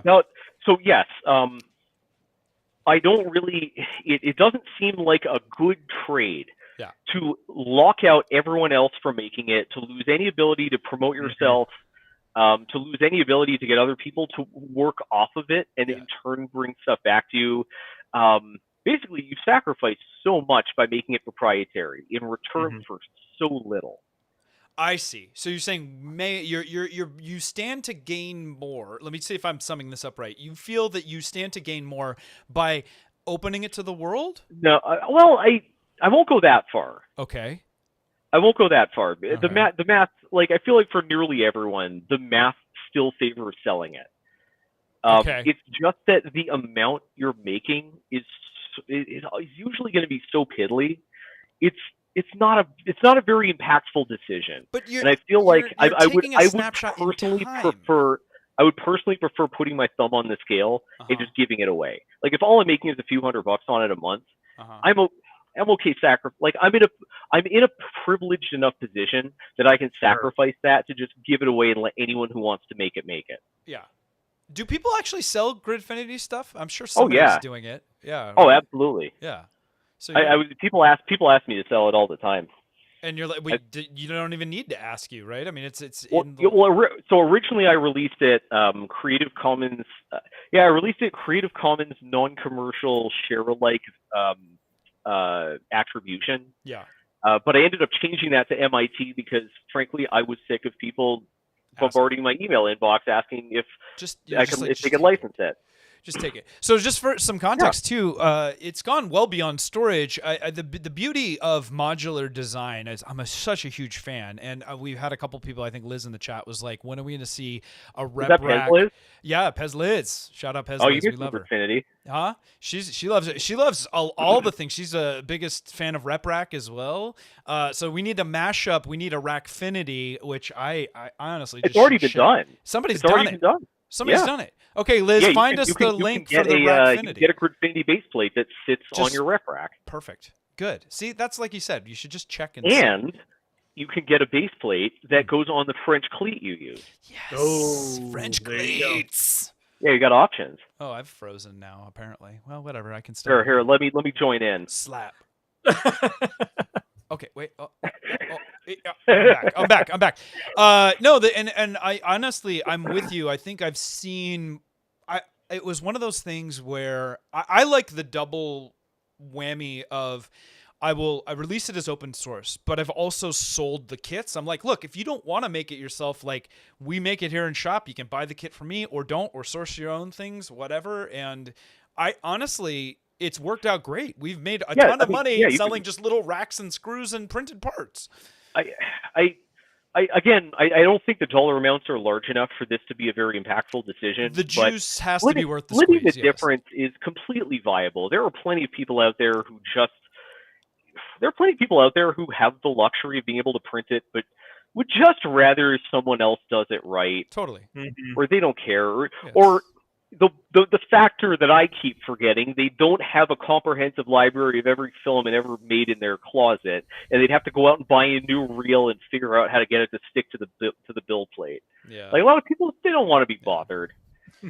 Yeah, I think the way I would look at it is as like an item in your portfolio. It's like if you stringing together base hits, like one thing by itself, you're right. If you're just trying to make $1,000 a month on the thing, I think a lot of people set that goal as like to start out. Maybe they want to make 1,000, then I want to make 2, and then I make 5. I think you just have a better take on what is the goal for the year, or like what is the number I need to do this like as the full send, I guess? Like $5,000, like that's literally like trying to like making $5,000 a month selling printed stuff. Like if you're talking about making models, right? Like if you're talking about just selling STLs, you're saying I want a Patreon as like this person is saying, I want a Patreon as big as Zack Freedman's, except without making a YouTube channel.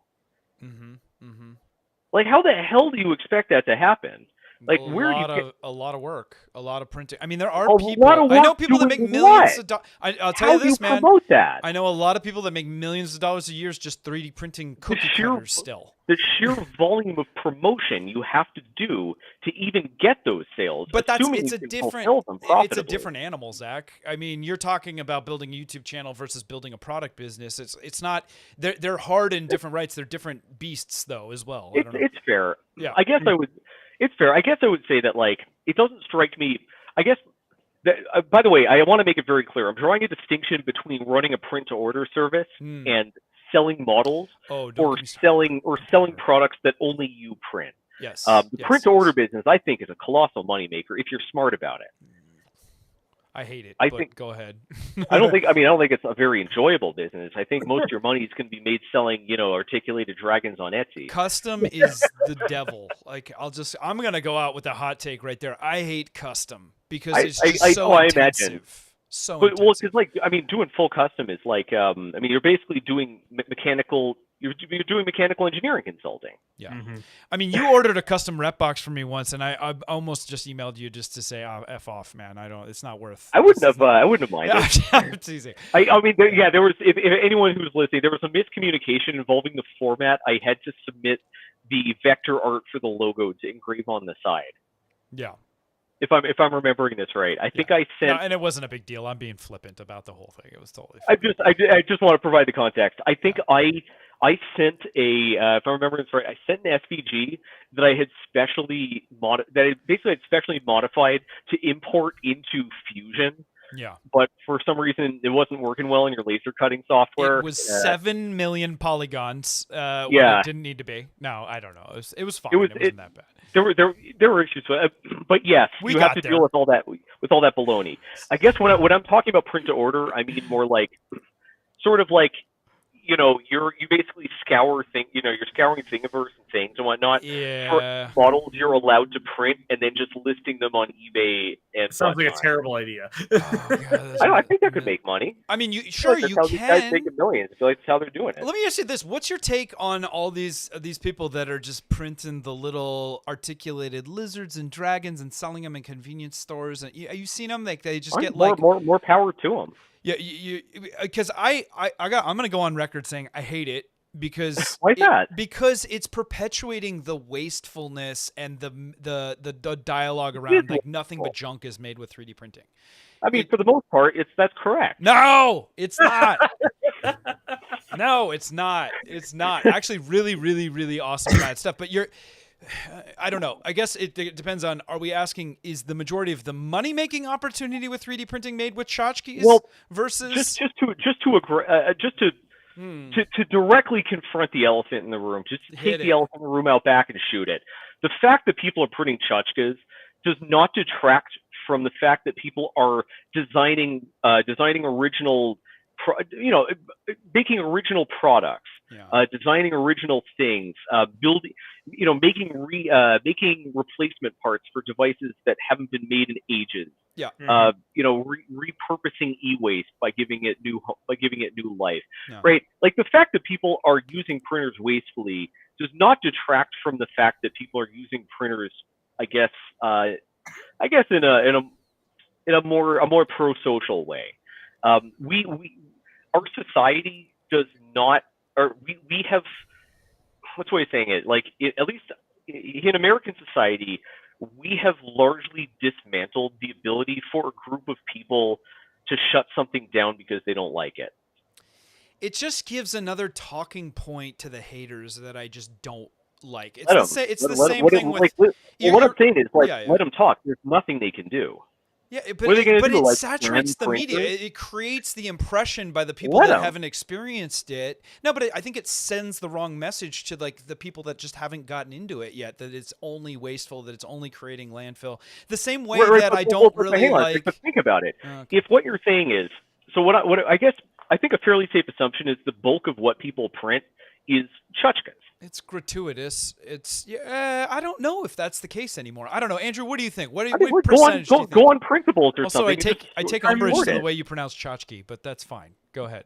Tchotchke. That's how they get it. That's how they get it. That's how it's pronounced. You're wrong. I'm probably wrong.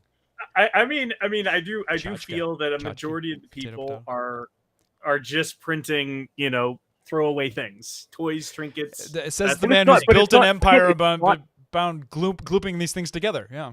I mean, literally, that's what people use Gloop for. People buy the Gloop to build their little models of their trinkets. You're all shameless tchotchke peddlers. But if you think about it, this also cuts both ways, right? I mean, I bought my printers specifically to print client projects. Yeah. To the point where I only bought my first printer because I had a client who wanted me to print something. I ended up printing a lot of garbage, and I ended up starting a YouTube channel where I print a lot of garbage that got a lot of other people into printing. It also cuts the other way. Plenty of people buy the printer specifically to make D&D minis, or just because they want to have a printer, and what they're printing doesn't matter. Because if you're operating, I mean, that's another element altogether. If you're operating under this line of reasoning where every print not done productively is a waste, then having the printer as a hobby is a waste. If you're just getting into printing because you think printers are neat, that is equally wasteful as getting into printing because you want to make articulated dragons. My issue isn't what people are doing with it. It's the crap that the media decides they want to focus on. And Nate, Cookie Cat in the chat brings up I'm assuming. Oh, hey. Brings up a good point. It's the same issue I have with the 2A stuff. I have no problem with the fact that there's a massive community of people printing gun parts and accessories and stuff. What I don't like is that it promotes the whole message to people that 3D printers are evil because they print guns. That's just one ridiculous take. Hang on a second. But we have to remember to focus on where the rubber meets the road. Okay. Are you concerned about this because it will have a material impact on you, or do you just not like that people say mean things about your hobby? That's an interesting question. Because if it's the second one, who cares? I think fucking deal with it. Oh, okay. Zach. Right there. Let me think about that. Why does it agitate me? Because I love the industry. I don't think it's. But how will? But how? What are the mechanics by which public perception turning towards printers are a way to make junk or a way to make guns? Because I would rather the light be shined elsewhere on all the awesome, great goodness. Does that have? How does it play out? The effect that it has is the projects that I think should be getting the light and the attention aren't, because we get hung up on this other crap. Do you see what So- I'm getting at? Like, there's so many really so amazing what- things that are happening. What you're saying is that people aren't talking about gridfinity because they are talking about articulated Sure. dragons and gun parts. Gridfinity, or like some of the prosthesis that are being made, or some of the really amazing stuff we're doing for Because aerospace. I don't know. I think mean, those things. First off, I think or those house things make build- news. Yeah. But also, again, we still haven't got down to the realm of the material. All you're saying is it's making people talk about things, which is in turn making people talk about things. Yeah. Talking has no effect on physical reality. That's not true at all. The Well, public I will perception say- matters a lot, actually. I will say here, like in the Midwest, there are a lot of people getting into it for that 2A stuff. I imagine for the guns. Yeah. I mean, and that's getting people into printing. And just then gonna they say, realize, well, I- hey, I can do other things than just print. So Yeah. it's fair Amazing. point. It's an Why? entry. Why they? But again, I mean, I'm almost. I'm not. I haven't. This I'm going a little into. I'm going into uncharted territory, though, because this is something I haven't fully thought through.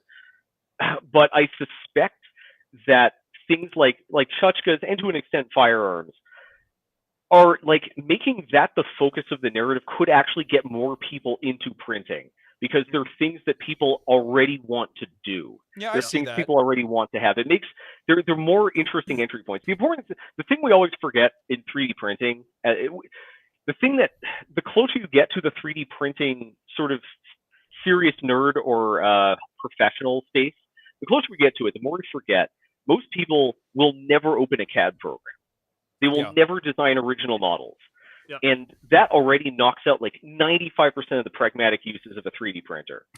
You had a great take on OpenSauce. Oh, go ahead. Finish that. Just to Finish that. rewind this a little, I Sure. just want to make Go- this very clear. Sure. I don't know I don't know exactly how to implement this, but I do oppose the proliferation of printing firearm parts. Like just on the absolute like lowest, dumbest, non like politically neutral level. Okay. Guns are dangerous. Gunsmithing, and I don't mean dangerous because you can shoot someone with them. Mhm. I mean dangerous because they have 30,000 psi in them. Like Mhm. home gunsmithing is a dangerous hobby. Mhm. And I don't really support anything that encourages more people to flippantly get into home gunsmithing. I think that's ridiculously irresponsible. Okay. Well, Like, that's a take. But again, I don't think that should go in. I don't think it's necessarily. I mean, The intervention shouldn't necessarily be on the printer. It should be like when a guy goes to a gun shop and buys all the non-printed parts, and the guy's like, Are you completely rebuilding a 20-year-old AR-15, or are you 3D printing it? Because if you're installing all these parts in a chunk of plastic, I'm not going to sell this to you because I don't want to kill my customers. Yeah. I mean, look, on the other end, I don't oppose. I don't really. You can't. man, there's so much to get into with that, and we can't. Yeah. That's a massive digression, Yeah, and I we would gotta- debate this. But yeah, for again, a that's long why I time. said it's a real hot take. But I just want to make that clear. I don't think it's home gunsmithing is a dangerous hobby, and simply firearm ownership is also inherently caustic to a society. It's not- certainly polarizing, if nothing else. No, I mean, look, it makes it easier to commit suicide. It makes it easier to murder people. I don't think those are things. I don't think that those are things you can argue are pro-social. Yeah.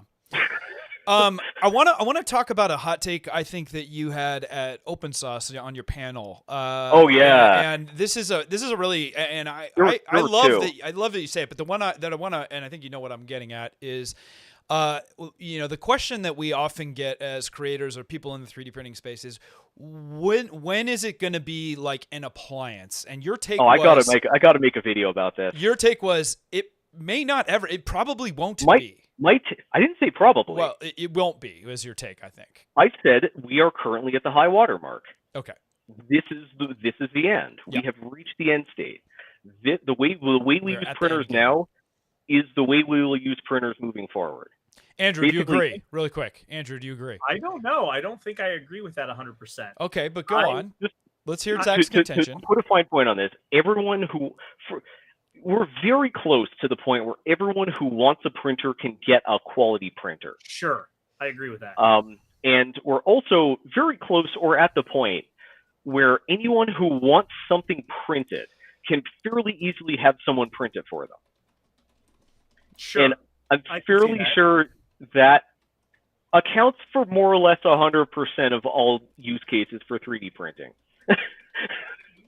I mean, I guess I can see where you're coming from in that regard. I think though that technologically speaking, there are still material science advances, and just in the ways in which the printers operate, that can markedly change how we interact with those printers. I don't. Again, like I don't. My take on this has nothing to do with the printer. Mm-hmm. I don't think the printers are relevant. I don't think the reason most people, the people who don't currently have printers, I don't think it's because the printers are hard to use. Granted, there are going to be a certain portion of those people, but I don't think it's going to be that many. I think the proportion is going to be. I think it's. I mean, personally, I think it's. I don't think it's the printer. I think it's. I don't think. Go ahead. The important thing to remember here is we don't deal in abstracts. We deal in absolutes. We deal in material reality. People buy a printer because they want immediate access to printed items. So the question isn't, will everyone get a printer? It's, will everyone need constant, immediate access to printed items? And I don't think that's plausible. I see. I mean, I can see applications where when you're making repair parts or other items. Oh yeah, but why buy the printer? So, well, I mean, I why guess buy the drill press? Why buy the welder? Why buy the? I mean, right? You can make that argument about any tool, right? And that's it again, and that's why most people don't have a machine shop in their garage, and also why in nearly every metro area you can find a number of hacker spaces. Oh, don't get me started on hacker spaces. But the point is, no. The point is, like, people have a use for it, but they're okay borrowing. I mean, they don't I need think to be theirs. I think I could see where the technology would change a little bit, in the sense it's not the people who are owning the printers. Instead, it's the localized manufacturer. Then I guess I would ask.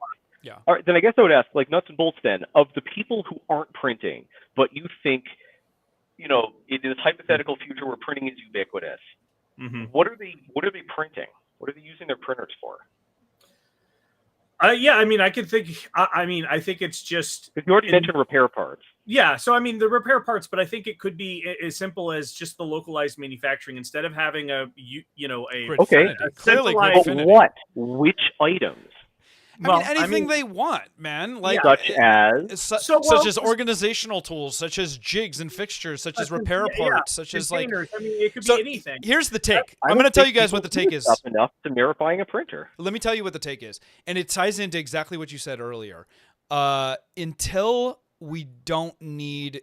And we have the roadmap for this. Until you don't have CAD be the limitation or a constrained portfolio of just ubiquitous stuff online. And here's why.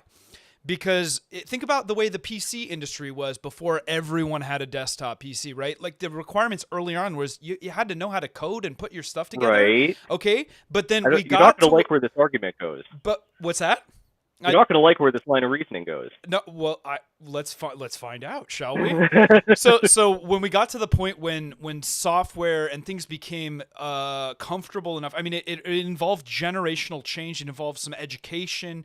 It was a little bit of both, right? You didn't need to know assembly language, right? The way that you did originally, but I think honestly, and here's where it's going to get wacky. I think this is where AI actually has a massive opportunity to bring desktop printing to a way. The culmination of that, where it's like I can voice to articulate CAD, or just without the details of like actually CADing something out, and the robustness of the machinery or a better support infrastructure, the way like when your washing machine breaks, you have a service person that can come out, or you have somewhere you can send it to. When those things all get solved, I think we will start to see a 3D printer in every home, and I think we will see it. So you brought up the whole, like, at first you had to be able to, this is a version of at first you had to use the command line if you wanted to use a computer, right? Then you had to before the command line there was assembly, there was all sorts of stuff. First you had to code, then you had to use a command line. So many abstractions. Then you had to use a primitive. Then you had to use like a point and click interface, and you had to use just a windowed interface, right? Then just an iPad, right? But got like, are you aware that like a large number, possibly a majority of children nowadays cannot touch type? They don't know how to use a computer. Are you aware I have 3 children that can't touch type, and I don't yell at them, but I'm like, you should probably learn this. Like the reason why I said this argument, yeah. the reason why I said this argument sucks is because the endpoint for a computer is not using the computer. When you want to do a computery thing nowadays, you have someone else do it. You use a cloud service where somebody else is using it. I would imagine your kids would have a genuinely hard time installing a piece of software because they're used to just going to a web app. Like if you want them to use Fusion, you want to get them started on Fusion. I feel like the challenge won't begin on the interface. The challenge will begin on having to download and install Fusion because they're used to just going to Tinkercad or going to Onshape. I mean, they're familiar enough with the paradigm of the App Store or the whatever. But yeah, anyway, I see where you're going. Sure, but there's no App Store. You have to go to a website and hit download. But they're educated in that. They learn to do that. No, but still, the App Store they've is had also Chromebooks since kindergarten, and it's like, okay, we're gonna open this. I mean, they're familiar with the concept of running the analog. The analog here is a print to order service instead of owning your own printer. I think there's plenty of people that would do that, but I still think there's a lot more people that, especially if the price is as low to own, whether or not it makes sense. I mean, you could argue the same point about it's probably cheaper for a lot of people to take Uber than to own a car. But a lot of people want the convenience of it. I just need it now. Well, yeah, yes, correct. But there's a big difference. All right, so buckle up, baby. So, like, I guess I would think of like using that, like, for that analogy. There's a big difference between I'm going to start driving somewhere now, and there's a fairly high chance I'll be able to start driving there in 10 minutes. Right? There's a big difference between those. But is there really a big difference between overnight shipping and 6 hours to print? When it's 6 hours to print, but when it's 1 hour to print, 2 hour to print, I mean, like there's so many. It just depends on the application, man. I mean, I think we're gonna have desktop 3D printing. I really do. I think I guess I would say like even that it's like even the analogy I think is also already even that analogy I think it's fundamentally broken because for most people, especially those in the civilized world, the alternative to having a car is not taking Uber. It's taking public transit. Not in the States, man. Right. But in the world where the world that's actually straight thinking and civilized, a large number of people don't own their own vehicle. That would be a ludicrous concept. Like, why not just take public transit? And it's a similar. It's a similar thing to printing. I would love nothing more for us to have a more robust. Our country is built around a system of roads and cars. Like you could make the same cases. Like in a country where in a country where quality public transit is always available. Why don't people have cars? Well, it's because you only need a car when you need to urgently drive somewhere, and how often are you urgently driving somewhere? And I think printers, I think it's similar. I would like to collect my thoughts on this and make a video about it at some point. I will ask you this: if we can reconvene on it in 5 years and see who's more right, I would like that. I mean, I guess. What are our metrics of success here? Like, who are we trusting? What data points are we going by? Like adoption, sales of machines. I would I would say the same thing. I mean, I would say version of what I said on stage at Open Sauce. I'd use the toaster as my point of reference. If the market penetration of 3D printers approximates that of toasters, I think that's fair to say it's ubiquitous. I think everyone who wants a toaster can get a toaster and use it. Your point about the PCs is interesting, though, because I think you're right, and I guess it depends on how you define a PC, that fewer and fewer people nowadays have an actual cabinet under their, I don't know. It waxes and wanes, but that's just because we've put the computer inside of the screen. Like if we're arguing semantics in some extent, where it's like the computer still exists, they're just a phone, they're a tablet, they're another manifestation. I mean, I'd argue. I think you could make a good case that even the phone is kind of converging on the apps, right? Because I'd imagine for most people, literally the only things they do with their phone are probably I would imagine using one social media app, one messaging app, and one streaming video app. And I would imagine very few people use anything else. So as soon as somebody comes up with an app that does all three of those, the game ends. No one even uses phone spreadsheet anymore. Is not included in any of that. Well, yeah, but most people don't make spreadsheets. I know. Well, again, I don't know. But there's web apps for it now. So I want to make it clear that at the end of the day, my take on 3D printer market penetration is an optimistic one, because I am saying that every person who wants access to this technology will probably, I don't think it'll take very long for everyone who wants it to get it. And anyone who, and I don't know, I feel like down the line, anyone who wants to be able to use CAD should be able to figure it out fairly easily. I don't think it's that far from being something you can, I don't think it's that far from being something you can just drop into and figure it out. Like, CAD is pretty close to like being as easy to use as Microsoft Word. Wow, I mean, again, it depends on the level of complexity. I would say for maybe 80-20 rule could apply, but this is interesting. Again, like most people are the 80s. But again, it's what I'm saying is inherently optimistic. I'm not saying printers are going to fail, right? I'm not saying like 3D printing is never going to catch on. Like, I'm saying everyone who wants it can get it, and everyone who wants access to it can get access to it. And what more could you want? Like, shouldn't that be what you would want out of any technology? No, that is exactly every person who wants access to it can use it to its fullest. Well, my friend, we've done a solid 120 at this point. We're 2 hours in. I want to thank you because I could probably go. Let everyone else go. I could. Do you want to answer questions from the?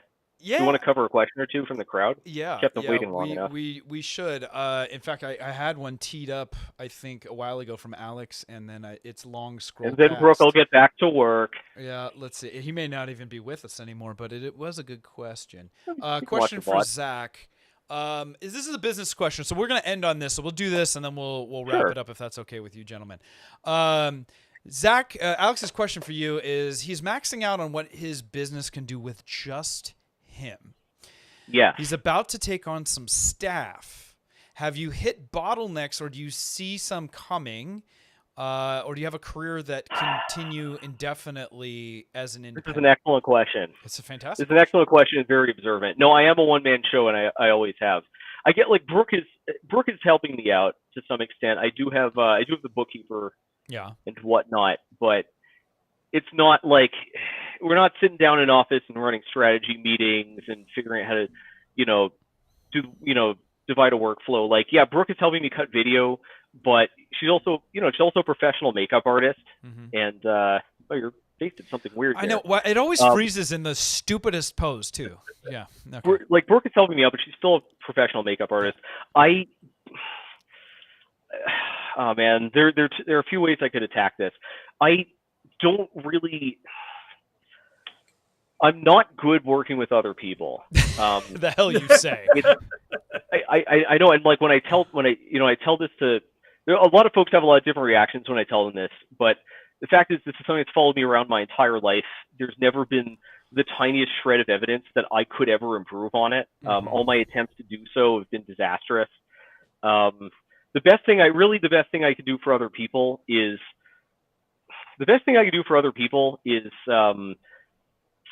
put them in situations where they can walk away. I don't think, I've never, like that first hackerspace I was talking about earlier, they kicked me out. And that's saying something, because they're desperate for membership. Most hackerspaces. Right. As soon as it got on its feet, as soon as it got on their feet, they kicked me out. I had worked on a project with a few of the members, and that was such a negative experience. Are you still salty about it? No, I deserved it.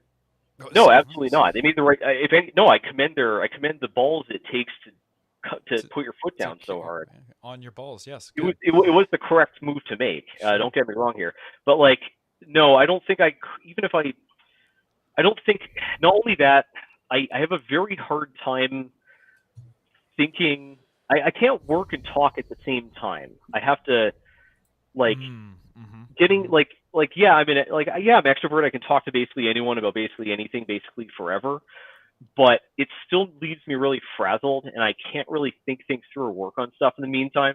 So it's very distracting. My productivity tends to collapse as well. Yeah. But also, like, I have a hard time controlling my temper, especially. But again, on top of all of this, the biggest problem is I'm just not a professional. Like, I'm not an engineer. I'm not a filmmaker. Okay. Like, and so when I'm working with, when I try to involve people who are, it's a very frustrating experience for them. Like, we tried to bring in an editor, and he basically like got halfway through the first cut of one of my videos and was like, I quit. I quit. Like, tell you what, I'll only bill you for the half work I've put in so far just to get you out of my hair faster. Yeah. Wow. He phrased it much more diplomatically, but it was the message. Okay. So yeah, I do everything myself. I don't really believe that'll ever change. I don't. So then, to his question, will you hit a plateau as a result of that? Oh, I am absolutely. Are you there? Are you at the high water mark? Are you? Oh, you have... far beyond it. I'm far beyond the point where this job is too much for me. So, yeah, it's miserable. So you'll I'm burn out all the time. Oh, we didn't even go. So you're not happy. You are miserable. Day. Okay, all right. Oh no! I mean, I love my job. Don't get me wrong. You can love your job and be miserable at the same time. You're the most cynical optimist I've ever met. I think somebody said that in the chat. What? You can love the work and hate how much you have to do it. Like, all right. I'm always working. Yeah. I know I can never take any time off. Yeah. I'm always falling further and further behind. Yeah. The numbers are never high enough. The money is never good enough. Right. I know every misstep is all on me. Yeah. And I know nothing will improve. It's like, I'm not going to get any faster at this. Like, well, at least like, don't piss off your bookkeeper and your accountant. You need them, clearly. So. Right, but again, like, it's not. I don't know. I don't see that as staff, right? Because like they have more specific. Well, they have more specific jobs and you trust them to do their thing. You're just, I don't need to be involved in. And I can and they're easy enough to oversee. Okay.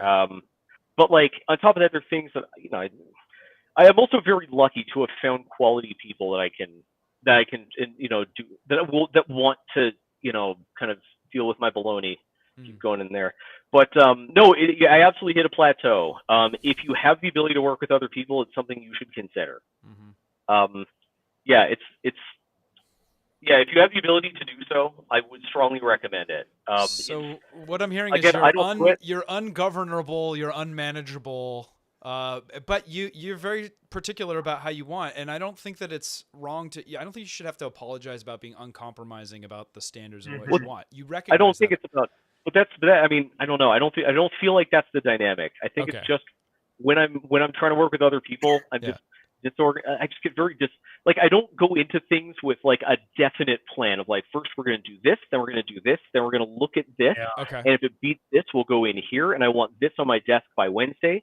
Meanwhile, I'm going to try to finish this up by Tuesday so I can meet up with. I can't think that way. It just doesn't work. Yeah. I'm just like I just sit down. I'm like, okay, what can I make myself do today?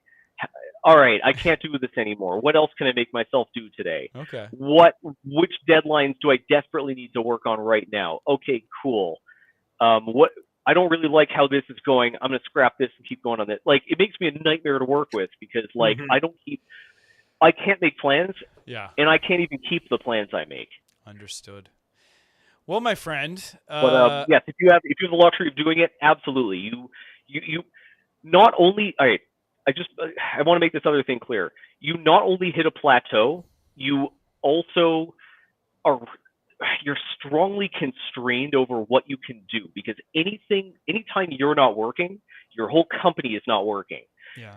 By being a one person show, you can only you don't have any ability to shift your priorities around. You can never do one thing while another thing keeps moving.